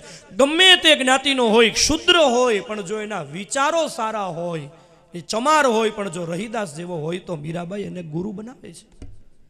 કબીર છે, વણકર છે, પણ જો એક સંત કબીર જેવો હોય તો એને ત્યાં ભગવાન આવે છે. તો એનો અર્થ એ છે કે સ્પૃશ્ય અસ્પૃશ્યના નિયમો જ્ઞાતિગત નથી, વિચારગત છે. જેના વિચારોને તમે જાણતા ન હોય, જેના સંસ્કારોને તમે જાણતા ન હોય, એ પછી ગમે તે જ્ઞાતિનો હોય એને ન અડકાય, એના હાથનું ભોજન ન કરાય, નહીતર વિચારો બગડે. એટલા માટે તો આપણે ત્યાં એવા માણસોની સાથે બેસવામાંય બહુ પાપ છે કે જે માણસોના સંસ્કાર સારા ન હોય એનાથી આપણી વિચારધારા બગડી જાય છે. અને એનું મોટામાં મોટું જો દ્રષ્ટાંત હોય તો રામાયણની મંથરા. રામાયણની મંથરા એટલું બધું ભયંકર પાત્ર હતું. કઈ જેણે સંત ભરતને જન્મ દીધો.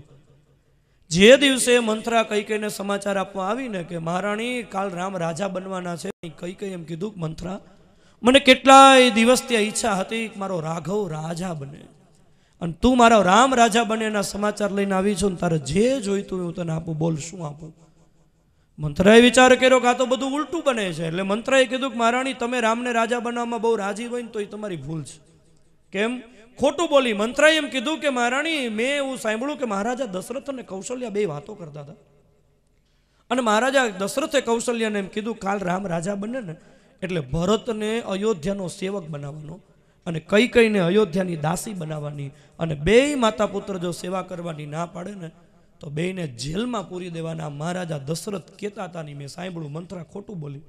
કઈ કીધું નહીં હો મંથરા, કોઈ દિવસ મહારાજા દશરથ આવું બોલે નહીં. મંથરા મૂંગી રહે તો વાંધો નહીં, પણ બોલી મહારાણી ત્યાં જ તમારી ભૂલ છે. દશરથ મહારાજને તમે બહુ સારા માનો છો ને, પણ મહારાજા દશરથ મોઢાના બહુ મીઠા છે, મનના બહુ મેલા છે.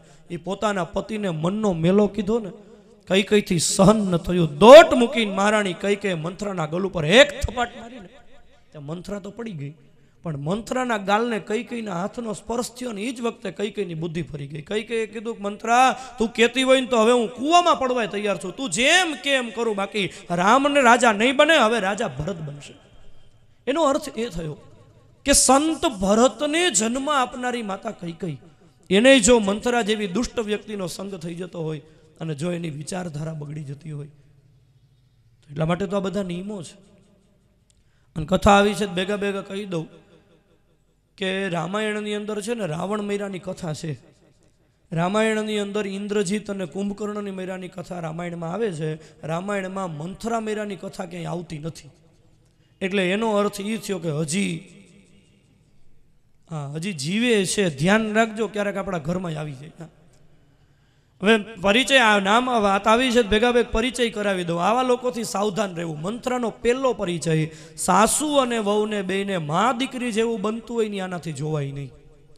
મંથરાનો બીજો પરિચય સાસુ અને વહુ બે ઘરમાં હોય ને ત્યારે નો આવે. એ સાસુ ક્યાંક બહાર ગયા હોય, વહુ એકલી હોય ને એટલે આવે જય શ્રી કૃષ્ણ એમ કરતી કરતી છેક રસોડા સુધી પહોંચી જાય. ચારે બાજુ આમ જોવે, નથી તારા સાસુ? તો કે નાના ગામમાં કથા બેઠી છે ને કથા સાંભળવા ગયા છે. ઓહો બેટા, તું જ્યારથી ઘરમાં આવીને ત્યારથી ઘરનું તેજ એટલું વધી ગયું છે ને તું દોડીને એવા ઘરના કામ કરે, તે તો આખી ઘરની સિકલ બદલી નાખી હો. ભગવાન તારા જેવી વહુ બધાઈને આપે. એટલે વહુને એમ થાય કે જોતો માસી મારા કેવા વખાણ કરે છે. પેલા વખાણ કરીને વિશ્વાસમાં લઈને પછી ધીમેથી કે પણ બેટા તારી સાસુ બે દી પહેલા મંદિરે દર્શન કરવા ગઈ હતી, તારા સાસુ મળ્યા હતા, એવા વેણ તારા માટે બોલતા હતા, એવા વેણ બોલતા હતા. મેં તો કીધું બેન બોલો માં, તમને જેવી વહુ મળીને એવા તો કોઈ ભાગ્યશાળીને મળે. એટલે વહુના મનમાં એમ થાય કે હું મારી સાસુને માં કરતાંય વધારે માન આપું છું ને મારી સાસુ મારું આવું બોલે છે. એકદમ વહુના મનની અંદર સેજ આમ ઉબાડિયું મૂકી દે, દ્વેષ મૂકી દે, પછી એમ કે ધીમેથી બેટા આ તો જરાક લાગણી ને એટલે હું તને કહેવા આવી, બાકી મારે તો છે ને મહેમાન આવવાના છે, ભજીયા કરવા છે, થોડોક ચણાનો લોટ ઉછીનો લેવા આવીશું. આપણા ઘરના ચણાના લોટના ભજીયા કરે અને આપણા જ ઘરમાં કજિયા કરાવે. એ પછી લોટ લઈને જતી રહે ને પછી અઠવાડિયું થાય એટલે વહુ ગઈ હોય બહાર અને સાસુ એકલા હોય એટલે આવે. નથી તારા સાસુ? અરે તાર નથી વહુ ક્યાં ગઈ? તો કઈ તો પિયર ગઈ. ઓહો હો, મહિને પિયર. હે બેન તમને પોહાય હો બાપા, અમને જરાય ન પોહાય. અરે બેન તમે કેવા વહુના આડા કામ કરો. એટલે પેલા ખૂબ વખાણ કરે, એટલે સાસુને પછી સાસુના અને વહુના બેયના મનની અંદર દ્વેષ મૂકી અને પછી વહુ પિયરથી આવે ને સાસુના મનમાં દ્વેષ હોય ને સાસુ બે કટાક્ષના શબ્દો બોલે, વહુ સામું બોલે ને પછી બેયની વચ્ચે ઝઘડો થાય. આજે પણ વર્તમાન સમયની અંદર પણ આવા કેટલાય લોકો છે કે ભાઈ ભાઈ સાથે બેસીને જમતા હોય, મિત્ર મિત્ર સાથે બેસીને જમતા હોય, સાસુ બહુ સાથે બેસીને જમતા હોય, એ લોકોને નથી ગમતું.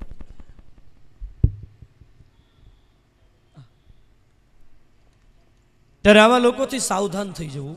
કથા આવી છે, સાથે સાથે કહી દઉં કે તમારા ઘરની અંદર બહારની કોઈ વ્યક્તિ આવે અને બહારની વ્યક્તિ આવી અને તમારા જ ઘરની વ્યક્તિનું જ્યારે વાંકું બોલે ને, ત્યારે એની સાથે સ્પષ્ટ થઈ જજો કે તમારે અમારા ઘરમાં આવવું હોય તો અમારા ઘરના દરવાજા ખુલ્લા છે, પણ મહેરબાની કરીને અમારા ઘરમાં આવીને અમારા ઘરની વ્યક્તિનું વાંકું બોલતા નહીં, નહીંતર કોઈ દિવસ અમારા ઘરમાં આવતા નહીં.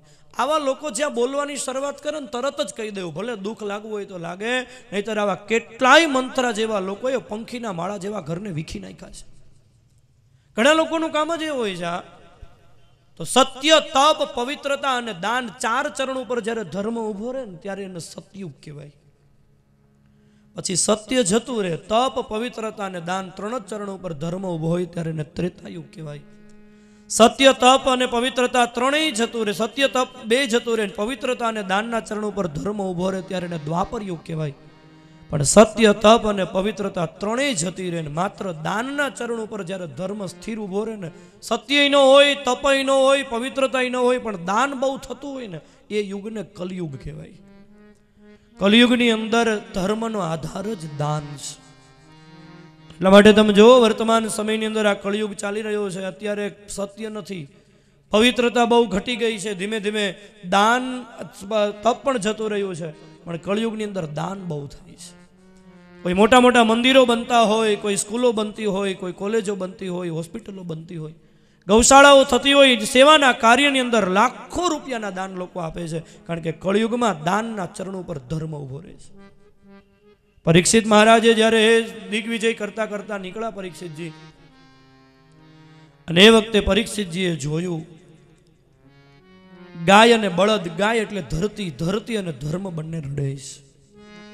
પરીક્ષિતને વિચાર આવ્યો કે હું રાજા છું, મારા રાજ્યની અંદર ધર્મ અને ધરતી દુઃખી છે, બરાબર ન ગણાય, એટલે મારે એ બેયને આશ્વાસન આપવું જોઈએ.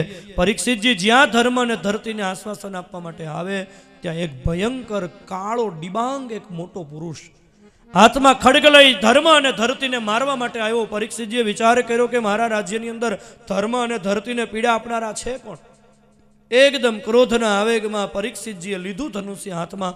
જ્યાં એ પુરુષને મારવા જાય ત્યાં એ પુરુષ પોતાના હાથમાં રહેલો ખડગ છોડી અને પરીક્ષિતના શરણમાં આવી ગયો. પરીક્ષિતજીને કહ્યું, મહારાજ તમે ક્ષત્રિય છો અને શરણે આવેલાનું રક્ષણ કરવું એ ક્ષત્રિયનો ધર્મ છે, તમે મને મારશો નહીં. પરીક્ષિતજીએ કહ્યું કે તું શરણે આવ્યો છો એટલે હું તને મારતો તો નથી, પણ તું છો કોણ? ત્યારે પુરુષે પોતાનો પરિચય આપતા કહ્યું, મહારાજ મારું નામ છે કલયુગ. અરે કલયુગ, તું મારા રાજ્યની અંદર ધર્મ અને ધરતીને પીડા આપનારો તું આવ્યો ક્યારે? ત્યારે કલયુગે કહ્યું, મહારાજ મારો વારો આવ્યો ને એટલે હું આવ્યો છું. અને યસ્મિન દિને હરિહિર્યાતો દિવમ સંત્યજ્ય મેદિની તસ્મિન એવા અવતીર્ણો યમ કાલ કાલો બલી કલી. જે દિવસે આપ અવનીને છોડીને કૃષ્ણ ગયા એ જ દિવસથી મારો આ પૃથ્વી ઉપર આવિર્ભાવ થયો છે.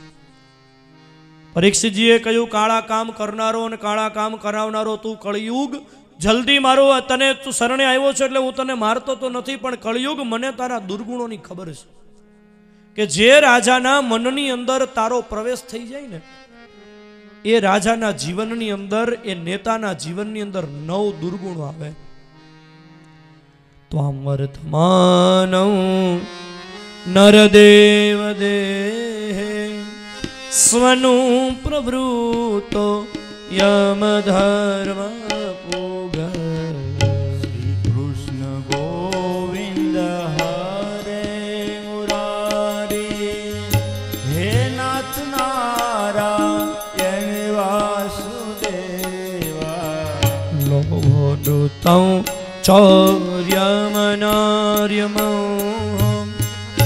જ્યેષ્ઠા ચ મયા કલહસદંભ. શ્રી કૃષ્ણ ગોવિંદ હરે મુરારી, હે નાથ નારાયણ વાસુદેવા. ન વર્તિતવ્યં તદ્ધર્મ બંધો धर्मेण सत्येन च वर्तितो ये। श्री कृष्ण गोविंद हरे मुरारी हे नाथ नारायण वासुदेवा। ब्रह्मवर्तेर्य त्रयजन्ति अग्नये। श्री कृष्ण गोविंद हरे मुरारी यज्ञेश्वरं यज्ञवितान विघ्ना। हे नाथ नारायण वासुदेवा। दर्शन द्यो घनश्यामनाथ मोरी अखिया प्यासी रे। दर्शन दो घनश्यामनाथ मोरे अखिया प्यासी रे। નરસિંહ મહેતાના જીવનનો અત્યંત પ્રિય રાગ હતો કેદાર. દર્શન દ્યો ઘનશ્યામનાથ મોરી અખિયા પ્યાસી રે. दर्शन दो घनश्यामनाथ मोरे अखिया प्यासी रे। द्वार दया का जब तू खोले पंचम सुर में गंगा बोले. द्वार दया का जब तू खोले पंचम सुर में गूंगा बोले। अंधा देखे लंगड़ा चल कर. अंधा देखे लंगड़ा चल कर पहुँचे काशी रे. दर्शन द्यो घनश्यामनाथ मोरी अखिया प्यासी रे. दर्शन दो घनश्यामनाथ मोरे अखिया प्यासी रे। दर्शन द्यो घनश्यामनाथ मोरी अखिया प्यासी रे. दर्शन दो घनश्यामनाथ मोरी अखिया प्यासी रे। दर्शन द्यो घनश्याम. त्वां वर्तमानं नरदेव देहे स्वनु प्रवृत्तो यमधर्म भोग. પરીક્ષિતજીએ કળિયુગને કહ્યું તો જ્યાં હોય ને ત્યાં 9 વસ્તુ આવે. કળિયુગના 9 દોષ. એક લોભ. બીજો કળિયુગનો એક દોષ છે અનૃતમ એટલે અનીતિ. ત્રીજું કળિયુગની અંદર ચોરી બહુ થાય. ચોથું કળિયુગની અંદર અનાર્યકૃત્વ. અનાર્યકૃત્ય એટલે અનાર્ય એટલે જે માણસને શોભે નહીં, રાક્ષસો જેવા કામ થાય. અમહો એટલે કળિયુગની અંદર કતલખાના બહુ વધે. જ્યેષ્ઠા એટલે કળિયુગની અંદર દરિદ્રતા આવે. માયા કલહ એટલે કળિયુગની અંદર ઝઘડાઓ ખૂબ થાય. અને એક કળિયુગનો 9મો દુર્ગુણ છે અને છે દંભ. પરીક્ષિત મહારાજે કળિયુગને કહ્યું તું શરણે આવ્યો છો ને એટલે હું તને મારતો તો નથી, પણ તું મારું રાજ્ય છોડીને જતો રહેજા, હું તને દેશ નિકાલની સજા આપું. ત્યાં તો કળિયુગ હસવા માંડ્યો. પરીક્ષિતજીએ કહ્યું અલ્યા હું તને દેશ નિકાલની સજા આપું છું તને હસવું કાં આવે? કલિયુગે કહ્યું મહારાજ તમે મને મારી શકતા નથી ને દેશ નિકાલની સજા તમે મને ન કરી શકો. કેમ? તમે કોણ? તો પરીક્ષિતે કહ્યું કે હું ચક્રવર્તી રાજા છું. તો મહારાજ સમગ્ર ભૂમંડળ ઉપર તમારું સામ્રાજ્ય છે. જે રાજા આખી પૃથ્વી ઉપર રાજ્ય કરતો હોય ને એ રાજા દેશ નિકાલની સજા ન કરી શકે, કારણ કે આખી પૃથ્વી ઉપર એનું સામ્રાજ્ય હોય તો એ પૃથ્વી છોડીને ક્યાં જવું? તો પરીક્ષિત મહારાજે કહ્યું વાત સાચી છે, હું તને મારી શકતો નથી, દેશ નિકાલની સજા થઈ શકે ને, કારણ કે સમગ્ર ભૂમંડળનો હું રાજા છું. તો પરીક્ષિતજીએ કલિયુગને કહ્યું કે તો હવે કરવું શું? કલિયુગે કહ્યું એક કામ કરો મહારાજ, શરણે આવ્યો છો એટલે મારી શકતા નથી, સમગ્ર ભૂમંડળના રાજા છો એટલે તમે મને સજા પણ કરી શકતા નથી, તો પછી એક કામ કરો ને તમે તમારી પસંદગીના સ્થાન આપો. ભાઈ આટલી જગ્યાએ તાર રહેવું, ત્યાં જ હું રહીશ, બીજે ક્યાંય નહીં ભટકું. પરીક્ષિત મહારાજે કહ્યું વાત બરાબર. પરીક્ષિતે વિચાર કર્યો કે આ કલયુગને એવા ગંદા સ્થાન આપી દઉં કે જેના હિસાબે એમાં ને એમાં ખદબત્તો રહે, એટલે સજ્જનો એનાથી દૂર રહે. એટલે કલયુગને રહેવાના પરીક્ષિતજીએ 4 સ્થાન દીધા. અભિયર્થીર તદા તસ્મૈ સ્થાનાની કલયે દદો દ્યુતમ પાનમ સ્ત્રિય સૂના યત્ર અધર્મ ચતુર્વિધ. 4 અધર્મમાં તારે રહેવું. એમાં પહેલો અધર્મ બતાવ્યો છે દ્યુત. દ્યુતનો અર્થ છે જુગાર. જુગારની અંદર કલયુગનો વાસ છે. મને પૂરેપૂરો ગળા સુધી વિશ્વાસ છે કુકાવાવની અંદર હાતમ આઠમ ઉપર અને ભીમ 11 ઉપર કોઈ નહીં રમતા હોય. આ બીજા ગામડાની હું વાત કહું તમને. હા, અહીંયા તો શક્ય જ નથી, કુકાવામાં તો સંભવ જ નથી એ વસ્તુ. હા, અને એમાં કદાચ ભાઈઓ, બાકી બહેનો તો ન જ રમે. એ તો મને પાકો વિશ્વાસ છે. ઓહો, હદ થઈ ગઈ, મર્યાદા ક્યાં પહોંચી ગઈ. જે દેશની અંદર કૃષ્ણએ પાંડવો અને કૌરવોના જુગટાનો છડે ચોક વિરોધ કર્યો, એ દેશની અંદર કૃષ્ણના જન્મોત્સવ પ્રસંગે બેફામ જુગાર રમાય. દુર્ભાગ્ય છે, કોઈએ ન રમવું જોઈએ, પણ એનાથી વધારે દુર્ભાગ્ય તો મહાદુર્ભાગ્ય તો એ છે કે લક્ષ્મી થઈને જુગાર રમે. બોલો માતાઓ, હાથ જોડીને વિનંતી કરું છું. આ ઘણા લોકો તો એમ કે અમે હાતમ આઠમ ઉપર રમી, પણ ઘરના ને ઘરના રમી. પાંડવો ને કૌરવો ઘરના ને ઘરના જ હતા. ઘણા તો એક ભાઈને મેં કીધું આમ જુગાર થોડો રમાય તો કે હાતમ આઠમ ઉપર સુકન તો કરવા પડે. એ સુકન છે કઈ? લે બોલ. એક જગ્યાએ હું પ્રસંગમાં ગયો ને તો 2 બહેનો બેઠી બેઠી વાતો કરતી હતી કે બહુ સરસ સાડી લીધી. કેટલાની આવી? તો કે 2000ની. ઓહો હો, 2000ની સાડી હારો ખર્ચો કરી નાખ્યો. તો કે કાંઈ નહીં, જો ને હાતમ આઠમ ઉપર જીતીતી લઈ લીધી. આશ્ચર્ય થાય આપણને. જુગારની અંદર, જુગાર એટલે માત્ર 52 પત્તાની રમત જ ન સમજશો. જુગાર એટલે એક અર્થની અંદર જ્યાં જુગાર આવે ને ત્યાં અસત્યનો ગુણ આવે. એટલે કલયુગને રહેવાનું એક પહેલું સ્થાન આપ્યું છે અસત્ય, એટલે અસત્યમાં તારે રહેવું. કલયુગને રહેવાનું બીજું ગંદુ સ્થાન આપ્યું અને એ છે પાનમ, એટલે દારૂમાં તારે રહેવું. દારૂમાં કળયુગનો વાસ છે. હેજી એને જીવતરીએ મંડાણેલી રે મોકાણી રે દારૂના ભેરું જે થયા. એક જૈન આચાર્યએ બહુ સરસ વાત કરી કે આ દેશની અંદર જેટલા લોકો દરિયામાં નથી ડૂબ્યા ને એનાથી વધારે માણસો દારૂમાં ડૂબીને મર્યા છે. એક સાહિલ નામના મુસ્લિમ કવિનો એક પ્રસિદ્ધ શેર છે, કટ તિલંગી નક્ષત્ર નભા ડોલત નાવ તુફાન. કટ તિલંગી નક્ષત્ર નભા સાહિલ નાવ તુફાન ડોલત શરાબી કહા ગીરત વો જાનન ભગવાન. આટલી વસ્તુની આગાહી ભગવાન ન કરી શકે.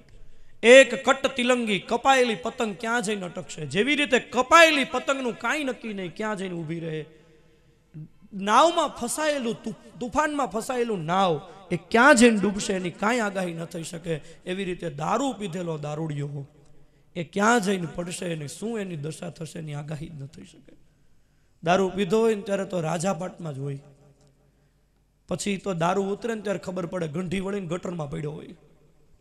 દારૂની અંદર જુગાર, દારૂ એક જુગારમાં કળયુગને વાસ દીધો છે. બીજું સ્થાન આપ્યું છે દારૂની અંદર કળયુગને રહેવું. દારૂ એટલે માત્ર દારૂ અર્થ ન કરશો. દારૂ એટલે કોઈ પણ પ્રકારનું વ્યસન. સજ્જનો, કથા સાંભળો છો તો એક વાત વિચાર કરજો. જેટલા મારા યુવાન મિત્રોને વડીલોને તો ઠીક હાડમાં બેહી ગયું હોય તો કાંઈ વાંધો નહીં, એની જે કાંઈ થયું તે થયું, પણ મારા યુવાન મિત્રોને મારે હાથ જોડીને વિનંતી કરવી છે, કોઈ પણ પ્રકારનું વ્યસન હોય ને તો વ્યસનથી મુક્ત થજો. દુર્ભાગ્ય છે આપણું કે આપણે આ શરીર, આટલું અમૂલ્ય માનવ શરીર આપણને મળ્યું ને આને આપણે કચરા પેટી બનાવી નાખીએ. આ ગંધાતું મોઢું લઈને ફરવાનું આ શરીર છે. આ શરીર આપણને ભગવાને અમૂલ્ય માનવ દેહ આપ્યો છે. આ કઈ કચરા પેટી થોડી છે. ઘણા લોકો એમ કે મારે આપણે કહીને માવો ન ખવાય, બીડી ન પીવાય, તો કે અમારે કેટલાય પ્રકારના ટેન્શન હોય, તમને થોડી ખબર હોય. ટેન્શનને હિસાબે માવા ખાવા પડે. ટેન્શન દૂર કરવાનું એક જ સાધન છે દુનિયામાં. અરે હરતા ફરતા હરિનું નામ લો, એક ક્ષણ પણ ભગવાનના નામ વગરની જવા દોમાં 24 કલાકમાં ટેન્શન ક્યાં જતું રહેશે ખબર નહીં પડે. આ તો વ્યસન, એને પછી એવો ખોટો સ્વ બચાવ કરવાનો. કમસે કમ તમે બીજાને કોઈ વફાદાર ન થાવ તો કાંઈ નહીં, પણ તમે તમારા શરીરને તો વફાદાર બનો. તમારી પાછળ તમારી પત્ની, તમારો પુત્ર, તમારા પરિવારના લોકો કેટલાય તમારા આધારે જીવે છે. ઠાકોરજી તમારી રક્ષા કરે, ન કરે નારાયણ. અને આપણે માવો ખાતા હોય, બીડી પીતા હોય, કોઈ એવો અસાધ્ય રોગ થઈ જાય તો આપણી પાછળ આપણો પરિવાર આપણા આધારે છે, એનું શું થશે? મારા એક નજીકના સંબંધીને હમણાં માવો ખાવાથી જડબાનું કેન્સર થયું.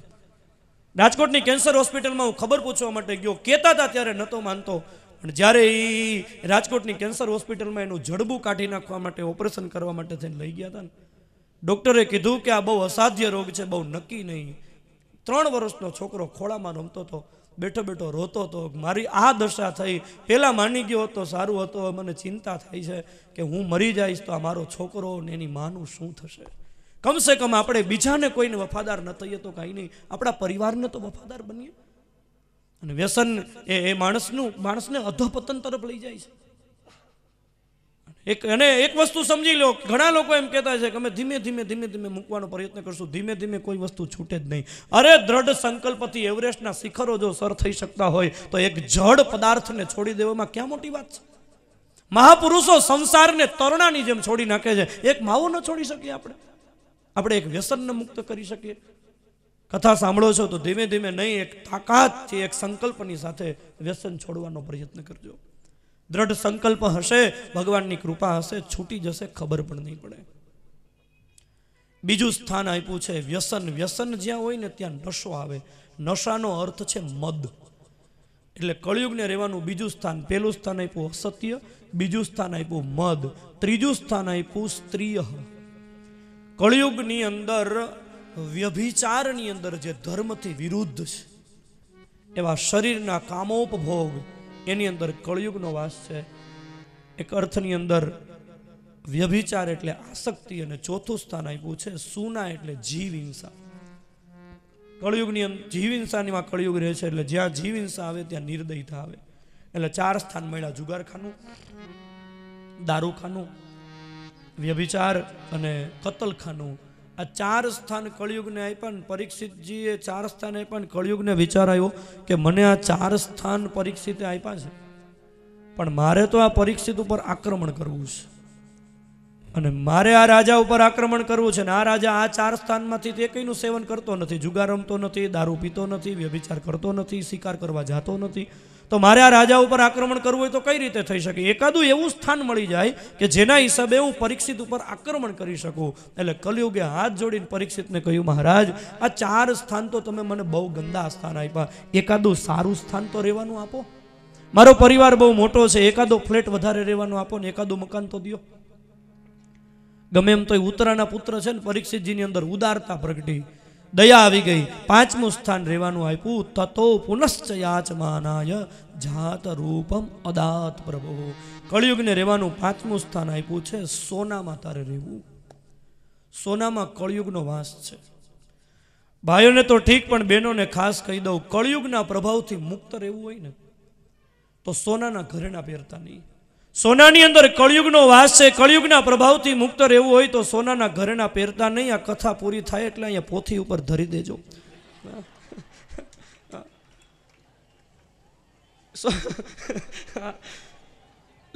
તમને વિચાર આવશે, આ સોનાની અંદર કળિયુગનો વાસ છે. હા બોલો. અમને તો પવિત્ર કરતા આવડે, અમે તો ઘરે જઈને ગંગાજળમાં જબોળીને પવિત્ર એટલે તરત બધું પવિત્ર થઈ. હા એવું છે બધું.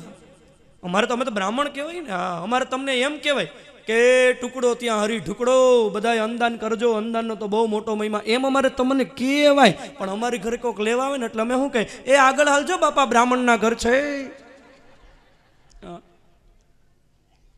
હા, બ્રાહ્મણના છોકરાઓ, એક ગામની અંદર છોકરાઓ બધા રમતા હતા. એમાં રમતા રમતા છોકરાઓથી ચકલી મરી ગઈ. અને ચકલી મરી ગઈ, ગામના પવિત્ર બ્રાહ્મણ એની પાસે આવીને છોકરાઓ રોવા માંડ્યા, ચકલી મરી ગઈ, પાપ થઈ ગયું. અને બ્રાહ્મણ એટલા ખીજાણા, ઘોર પાપ, ચકલી મારી નાખી. ચકલી મારવાનું કેટલું મોટું પાપ છે એ ખબર છોકરાઓ? ચકલી મારવાના પાપમાંથી તમારે કુંભીપાક નામના નરકમાં પડવું પડશે, અને એ કડા તેલના કડા તળતા હશે ને એની અંદર તમારે તળાવવું પડશે. છોકરાઓ બિચારા ધ્રુજવા માંડ્યા, તમે બધા નરકમાં પડવાના, ચકલી મારી નાખી. હવે જલ્દી આમાંથી છૂટવું હોય ને તો સોનાની ચકલી બનાવો ને બ્રાહ્મણને દાનમાં આપો ને તો જ આમાંથી છૂટી શકાય. હાલો જલ્દી હાથ જોડ કરી દઉં, કોણે ચકલી મારી છે? બધા છોકરાઓ કે મારા તમારા જ છોકરાએ ચકલી મારી. ઓહો, તો ચકલીનો મોક્ષ થઈ ગયો, બ્રાહ્મણના હાથે એનું મૃત્યુ કેદી. અમને તો પવિત્ર કરતા આવડે ને. હું કહેવાનું મારું શું રહે છે, સોનાની અંદર કળિયુગને વાસ દીધો છે. તો ભગવાને ભગવદ્ ગીતાની અંદર વિભૂતિ યોગમાં એવું કહ્યું છે કે ધાતુ નામ સુવર્ણો હમ, ધાતુમાં સોનું એ હું છું. અને ઠાકોરજીને પણ સોનાના ઘરેણા ધરાવાય છે, સોનાના અલંકારો ધરાવાય છે. તો સોનામાં કેમ કળિયુગને વાસ આપ્યો? પણ અહીંયા ભાગવતજીમાં એક સ્પષ્ટતા બહુ સુંદર સરસ કરી છે. સોનામાં કળિયુગનો વાસ છે, પણ કેવું સોનું? તતો અનૃતમ, અનીતિથી કમાયેલું જે સોનું છે, અનીતિથી કમાયેલું જે ધન છે, બીજાને રડાવી રડાવીને જે મેળવેલું ધન છે, એ ધનની અંદર કલયુગ રહે છે. અને એટલા માટે વિનોબા ભાવે કથાની પોતાના પ્રવચનોમાં બહુ સરસ એક વાત કહેતા કે જેવી રીતે તમે કોઈ બીમાર માણસ પડ્યો હોય ને તો એનું બ્લડ લેવું હોય ને, કોઈને લોહીની જરૂર પડે ને, તો લોહીનું ગ્રુપ ચકાસ્યા વગર ન લેવાય, નહીંતર બીજા ગ્રુપનું જો લોહી આવી જાય ને તો ઘણી વખત માણસ એને મરી જવાની સંભાવના ઊભી થઈ જાય. તો જેવી રીતે લોહી ચકાસીને લઈએ છીએ, એમ આપણા ઘરની અંદર આવતો એક એક રૂપિયો ક્યાં ગ્રુપનો છે એ ચકાસ્યા વગર આવવા દેતા નહીં, નહીંતર અનીતિનો પૈસો છે ને એ કદાચ ઘરમાં સગવડતા વધારે આપશે. અનીતિનો પૈસો કદાચ તમને સુખ વધારે આપશે, અનીતિનો પૈસો કોઈ દિવસ શાંતિ નહીં આપે. અને જે સંપત્તિ તમને શાંતિ ન આપે એ સગવડતા ભલે ને ગમે એટલી હોય. દુનિયાનો ટોચનો પોપ સંગીતકાર માઇકલ જેક્સન, એનું હમણાં મૃત્યુ થયું, એ માઇકલ જેક્સન દુનિયાનો ટોચનો પોપ સંગીતકાર હતો. મેં એવું એક લેખની અંદર વાંચેલું, માઇકલ જેક્સનનો સુવાનો પલક 3,85,00,000 રૂપિયાની કિંમતનો હતો. કેટલી સાહેબી હશે આ માણસમાં છે. 3 કરોડના સુવાના પલંગમાં માઇકલ જેક્સનને એક દિવસ પણ ઊંઘ નથી આવી. તો વિચાર કરો તો આ સંપત્તિ શું કામની છે જે તમને શાંતિથી સુવા ન દે? ઘરની અંદર જે પૈસો આવે એવો નીતિનો કમાયેલો આવે. અનીતિનો પૈસો છે ને એ આપણને તો હેરાન કરે, પણ આપણી પાછળની પેઢી હોય ને એનું નિકંદન કાઢી નાખે. અને અનીતિનો પૈસો ઘરમાં ટકતો નથી, એ અને જાય જ છે ને, જાય ને ત્યારે એકલો ન જાય, આપણું નીતિથી કમાયેલું હોય ને એ ભેગું લેતું જાય. ગામડામાં રહીએ ને આપણને ખબર હોય, ગોબર જમીન ઉપર પડ્યું હોય ને, એ ગોબર તમે લ્યો ને તો એકલું ન આવે, ભેગી થોડીક ધૂળ આવે. એમ અનીતિનો પૈસો જ્યારે જાય ને ત્યારે એકલો ન જાય, ભેગો આપણો નીતિથી કમાયેલો હોય ને એ લેતો જાય. એક જણાએ છે ને કોકના ઘોડાની ચોરી કરી લીધી, જાતવાન ઘોડો. તેને વિચાર કર્યો આના પૈસા કરી લો, તો વેચવા નીકળો. તો કોક ઘોડો લેવા આવ્યો, તો કીધું શું કિંમત છે? તો કે 1,00,000 રૂપિયામાં આપવો છે. 1,00,000 રૂપિયા કાંઈ થોડા હોય? તો કે ના, 1,00,000 પૂરા લેવા, તાર લેવો હોય લે, નહીં તાર વેતો થા. તો કે મારે લેવો તો છે, પણ આ ઘોડો ચાલવામાં કેવો છે એ કેમ ખબર પડે? તમે એક ચક્કર તો આપો. અને ઓલાએ કીધું હા, તમે તાર ચક્કર મારવા જઈ શકો. એટલે ચક્કર મારવા ગયો, એ ગયો, પાછો આવ્યો જ નહીં. ગામમાં એકલો આવ્યો ને બધા કે એલા ઘોડો ક્યાં? તો કે ઘોડો તો મેં વેચી નાખ્યો ને. તો કે કેટલામાં દીધો? તો આ કે જેટલામાં લીધો તો ને એટલામાં જ દીધો. અનીતિનું ધન જેટલામાં લીધું એટલામાં જ દેવું પડે છે. અનીતિનું ધન નક્કી કરી લેજો. જીવન જીવવાની મજા લેવી હોય ને, જેના ઘરની અંદર આ 3 વસ્તુ હોય ને એનું ઘર ત્રિવેણી સંગમ સમાન તીર્થ છે. એક, જેના ઘરની અંદર રહેવું ને તો રીતિથી રહેવું, એક ચોક્કસ રીતથી રહેવું. રહેવું તો રીતિથી, કમાવું તો નીતિથી, અને ભગવાનને ભજવા તો પ્રીતિથી. આ નીતિ, રીતિ અને પ્રીતિની ત્રિવેણી જેના ઘરની અંદર આવે એનું ઘર સ્વર્ગ તુલ્ય, એનું ઘર ત્રિવેણી સંગમ તુલ્ય બની જાય. ઘરની અંદર એક અનીતિનો પૈસો ના આવવો જોઈએ. મને ખપે તો નીતિનું જ ખપે, અનીતિનું અમે લઈશું તો અમે તો હેરાન થઈશું, પાછળની પેઢી કેટલી હેરાન થશે. મેં હમણાં એક લેખ વાંચેલો, જાપાનના એક બહુ મોટા હીરાના શોરૂમમાં, હીરાના ઘરેણાનો શોરૂમ હતો. એ શોરૂમની અંદર સાંજના સમયે લગભગ 400-500 માણસો આ ઘરેણા પસંદ કરવા માટે આવેલા. અને બધાય કોઈ એ સરસ મજાના સોનાનો સેટ હતો, કોઈ પસંદ કરતા હતા, કોઈ વીંટી પસંદ કરતા હતા, કોઈ સોનાની બુટી પસંદ કરતા હતા, હીરે જડેલી. એમાં અચાનક સાંજનો સમય હતો ને લાઇટ વહી ગઈ. લાઇટ વહી ગઈ એટલે એકદમ ધબડકો થઈ ગયો, સાવ અંધારપટ થઈ ગયો. એ જેવો અંધારપટ થયો એટલે જેટલા લોકો જે કાંઈ સોનાના કે હીરાના ઘરેણા પસંદ કરતા હતા એ બધા જ ઘરેણા યથાવત ટેબલ ઉપર મૂકી અને એક પછી એક શોરૂમ ખાલી કરી દીધું. લાઇટ આવીને ઓલાએ જોયું તો જેટલા ઘરેણા હતા ને એટલા જ ઘરેણા યથાવત, એમાંથી એક ઘરેણું ઓછું નહોતું થયું જાપાનમાં. મારા સમખાઈને કહેજો, આપણે અહીં આમ થયું હોય કેમ થાય? શોરૂમ ખાલી થઈ જાય ને. નીતિથી કમાવું, રહેવું તો રીતિથી, ભગવાનને ભજવા તો પ્રીતિથી. અનીતિમાં કળિયુગને વાસ દીધો, કળિયુગ રાજી થઈ ગયો. કારણ કે રાજા છે, રાજાના ઘરમાં તો નીતિ અનીતિનું બધું આવતું હોય ને. એટલે પરીક્ષિત મહારાજ એને ધર્મને 4 ચરણ ઉપર બરાબર ઊભો કરી રાજ્ય તરફ જતા રહ્યા. કળિયુગ રાહ જોવે છે કે આ રાજા ક્યારે અનીતિનું સેવન કરે ને ક્યારે આના ઉપર હું આક્રમણ કરું. અને એમાં એક વખત પરીક્ષિત મહારાજને વિચાર આવ્યો કે લાવને મારા બાપ દાદા મારા માટે થઈને કેટલો ખજાનો મૂકતા ગયા, જરા જોઈ આવું. એટલે પરીક્ષિતજી પોતાના રાજ્ય સિંહાસન રાજમહેલના ભોંય તળિયે જે પ્રાચીન વસ્તુઓ બધી એના બાપ દાદાઓ મૂકતા ગયા હતા એ પ્રાચીન વસ્તુઓ જોવા માટે થઈને નીકળે છે. પરીક્ષિતજી મહારાજ જ્યાં આગળ જતા હતા ને ત્યાં પરીક્ષિતજીએ જોયું એક ઓરડો હતો, બધા ઓરડા ખુલ્લા હતા, આ ઓરડો બંધ હતો. આ ઓરડાની ઉપર એક તાળું લગાવેલું હતું અને ઓરડાની ઉપર લખ્યું હતું કે મહેરબાની કરી અને આ ઓરડો કોઈ ખોલશો નહીં. તો પરીક્ષિતજી મહારાજને વિચાર આવ્યો કે આ ઓરડો ખોલવાની ના પાડી છે તો આ ઓરડામાં શું હશે. કારણ કે માણસનો છે ને સ્વભાવ છે અને કૌતુક બહુ થાય. એક જગ્યાએ બસ સ્ટેશન ઉપર પાનનો ગલ્લો અને ત્યાં છે ને બધા આવીને થોડી થોડી વારે પૂછ્યા કરે બગસરા જવાની બસ કેટલા વાગે મળશે, અમરેલીની બસ કેટલા વાગે આવે. તો આ બિચારો જવાબ આપીને થાકી ગયો. એણે મોટું બોર્ડ મારી દીધું અહીંયા કોઈએ કાંઈ પૂછવું નહીં. તો બીજે દિવસે આવીને લોકો પૂછવા માંડ્યા અહીંયા પહેલા હું પૂછતા, કારણ કે એમ બોર્ડ મારેલો તો અહીંયા કોઈએ પૂછવું નહીં. એટલે સ્વાભાવિક માણસને પ્રશ્ન થાય, માણસનો સ્વભાવ છે. પરીક્ષિતને વિચાર આવ્યો કે આમાં વળી હશે શું, લાવને જરાક જોવું તો ખરો. તાળા તોડાવ્યા, આજ્ઞા થઈ, ઓરડો ખોલવામાં આવ્યો. પરીક્ષિતજીએ જોયું તો ઓરડાની વચ્ચોવચ્ચ એક મોટી જબરજસ્ત લોખંડની પેટી પડી છે. પરીક્ષિત મહારાજને વિચાર આવ્યો કે આ પેટીમાં શું હશે. પરીક્ષિતજીએ જોયું ત્યાં તો એ પેટીને તાળું મારેલું છે અને પેટી ઉપર લખ્યું છે મહેરબાની કરીને આ પેટી કોઈ ખોલતા નહીં. પરીક્ષિતને વધારે કૌતુક થયું, મારા બાપ દાદા કાંઈક વિશેષ ખજાનો મારા માટે મૂકતા ગયા, લાવ જરા જોવું તો ખરો.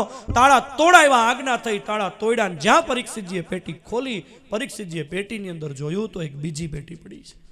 આ પેટીની અંદર 2 તાળા લગાવેલા છે. પરીક્ષિતને આશ્ચર્ય થયું કે આ પેટીમાં પેટી બંધ કરાવીને મારા બાપ દાદા મારા માટે શું મૂકીને ગયા હશે. સેવકોને આજ્ઞા કરી આ પેટીના તાળા તોડો. તાળા તોડ્યા, પેટી ખોલી. પરીક્ષિતજીએ જ્યાં પેટીની અંદર જોયું તો પેટીની અંદર પરીક્ષિતજીએ જ્યાં દ્રષ્ટિ કરી તો પેટીમાં પરીક્ષિતજીએ જોયું તો એક બીજી પેટી પડી હતી.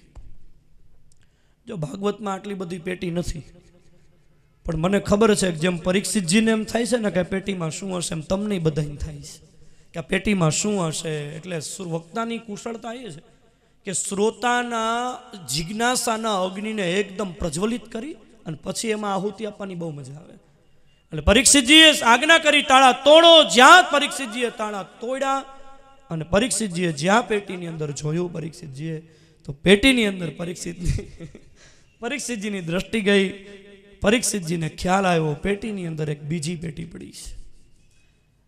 પણ હવે બહુ પેટીઓ નથી કાઢવી. પરીક્ષિતજીએ જ્યાં આજ્ઞા કરીને તાળા તોડવામાં આવ્યા અને પરીક્ષિતજીએ જ્યાં પેટીમાં દ્રષ્ટિ કરી તો એક સુંદર મજાનો રત્ન જડિત મુગુટ આ પેટીમાં પડ્યો છે.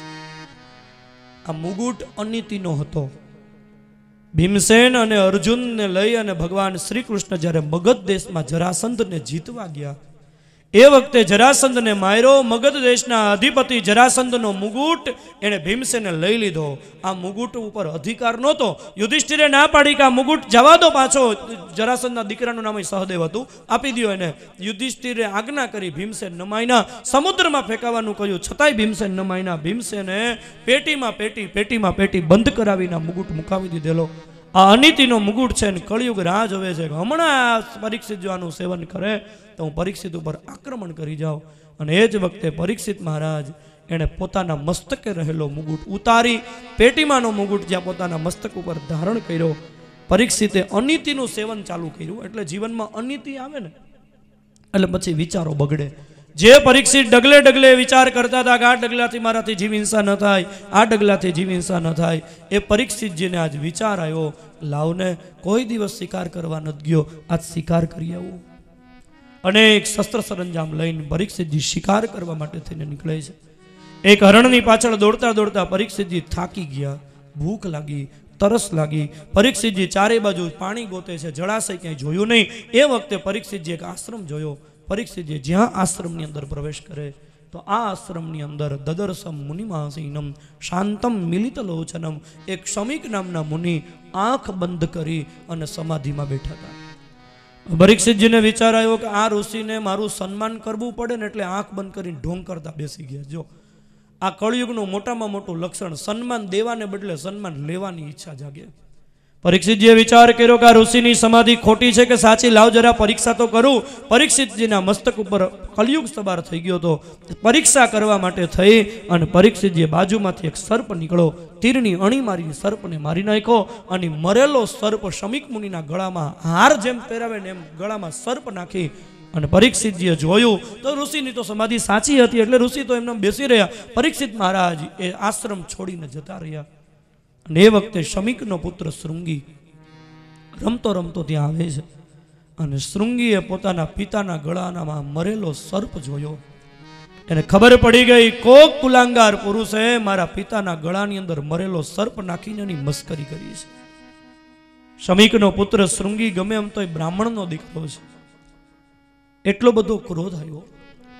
શમીક પુત્ર શૃંગીને વિચાર આવ્યો કે લાગે છે કે આ પૃથ્વી ઉપરથી શ્રી કૃષ્ણ ગયા પછી આ પૃથ્વી ઉપર રાજાઓને દંડ આપવા વાળું કોઈ રહ્યું નથી, અને રાજાઓ ઉપર દંડ આપનાર કોઈ છે નહીં, એટલે રાજાઓ એટલા બધા ઉદંડિત બની ગયા છે. પણ એ રાજાઓને ખબર નહીં હોય રાજ સત્તા કરતા ધર્મ સત્તાની કેટલી તાકાત છે. લીધું કૌશિકી નદીનું જળ હાથમાં અને જાણે જીભમાંથી વજ્ર છૂટતું હોય એમ શમીક પુત્ર શૃંગીએ કીધું કે જે કુલાંગાર રાજાએ મારા પિતાના ગળામાં ફૂલનો હાર પહેરાવાને બદલે આટલું અમર્યાદિત કૃત્ય કરીને મારા પિતાના ગળામાં મરેલો સર્પ નાખ્યો છે, એને હું શાપ આપું છું કે આજથી 7મા દિવસે મારો મોકલેલો તક્ષક નામનો નાગ એને દંશ દેશે અને રાજાનું એ જ ક્ષણે મૃત્યુ થશે. જળ છોડી દીધું. શમીક મુનિ એની સમાધિ છૂટી ગઈ. શૃંગીને શમીકે ઠપકો આપ્યો, બેટા તમે રાજાને શ્રાપ આપીને બહુ મોટી ભૂલ કરી છે. બેટા તમારે રાજાના ક્રોધ ઉપર ક્રોધ કરવો જોઈતો હતો, એને બદલે રાજા ઉપર તમે ક્રોધ કર્યો.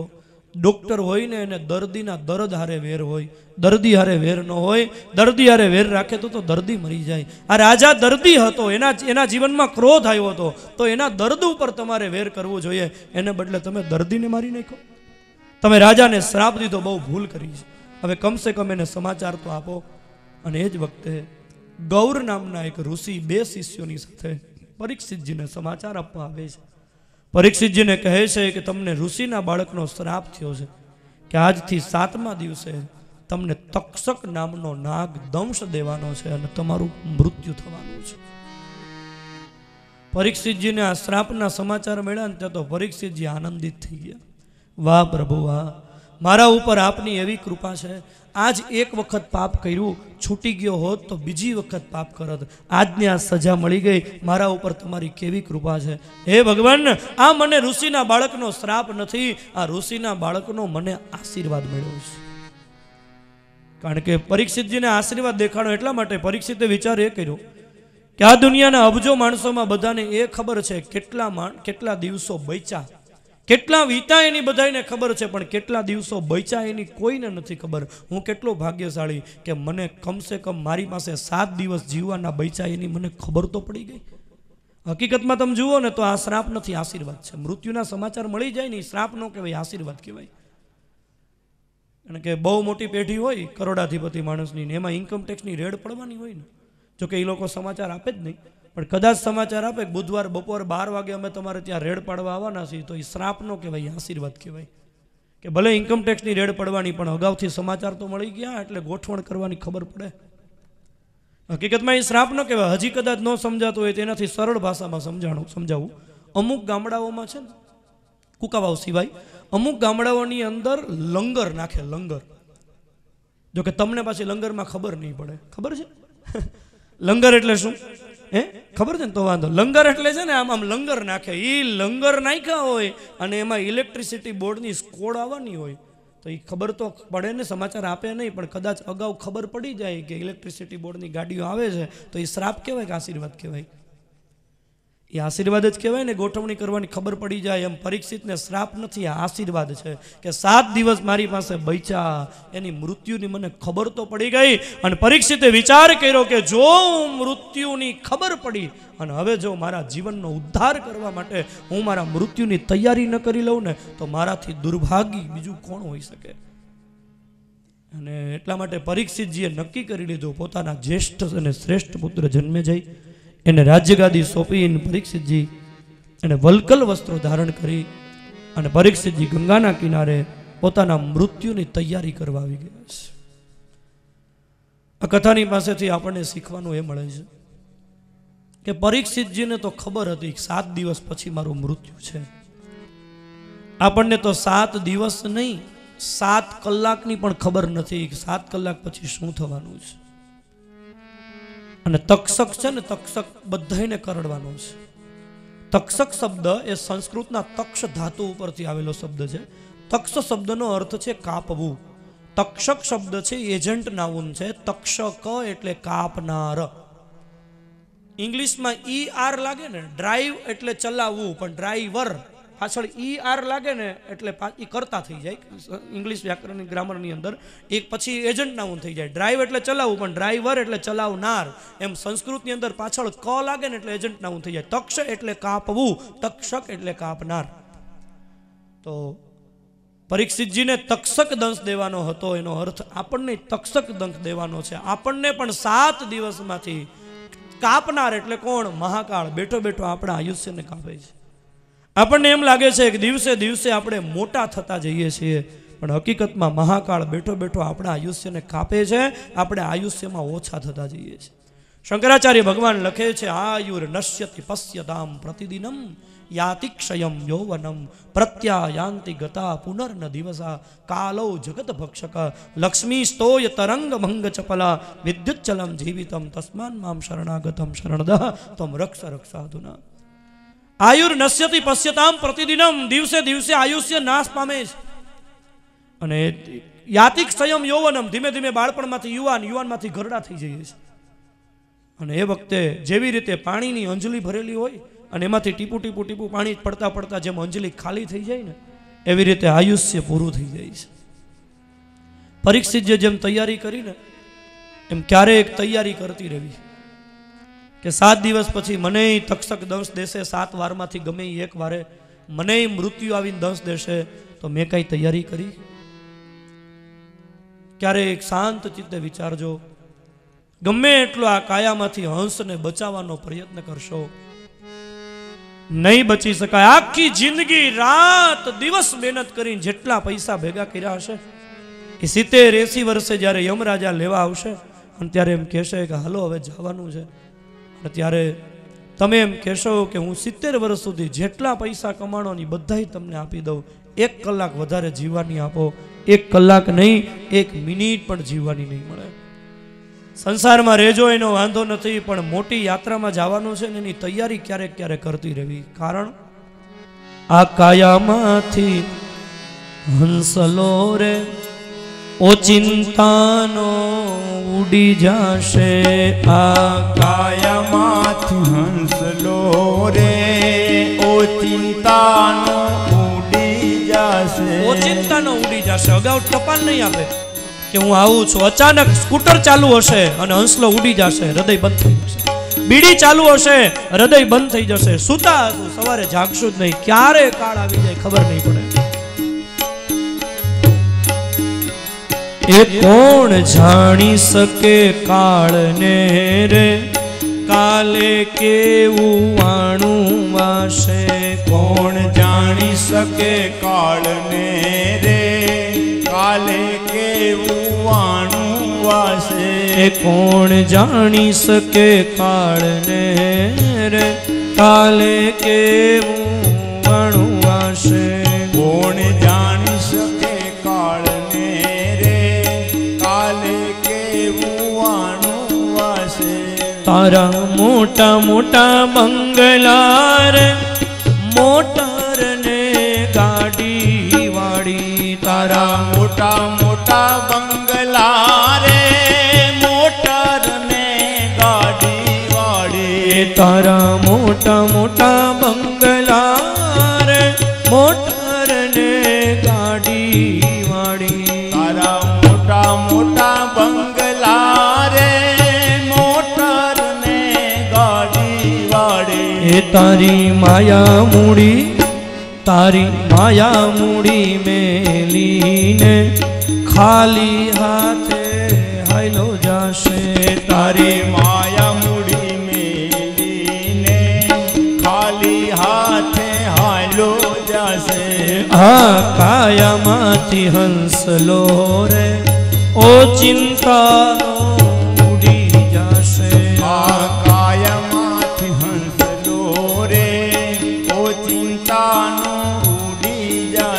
પણ જાણી શકે કાળને રે કાલે કેવું વાશે. કોણ જાણી શકે કાળને રે કાલે કેવું વાણું વાસે. મારો દેહ રૂપાળો રે નહીં રાખે ઘરમાં ઘડી. તારો દેહ રૂપાળો રે નહીં રાખે ઘરમાં ઘડી. તારો દેહ રૂપાળો રે નહીં રાખે ઘરમાં ઘડી. તારો દેહ રૂપાળો રે નહીં રાખે ઘરમાં ઘડી. આ તો પંખીડાનો માળો રે પલકારામાં પીખાઈ જશે. આ તો પંખીડાનો માળો રે પલકારામાં પીખાઈ જશે. આ તો પંખીડાનો માળો રે પલકારામાં પીખાઈ જશે. આ તો પંખીડાનો માળો રે પલકારામાં પીખાઈ જશે. એ આખાયામાંથી હંસલો રે ઓ ચિંતાનો ઉડી જશે. આ કાયામાંથી હંસલો રે ઓ ચિંતાનો ઉડી જશે. કોણ જાણી શકે કાળને રે કાલે કેવું વાણું વાશે.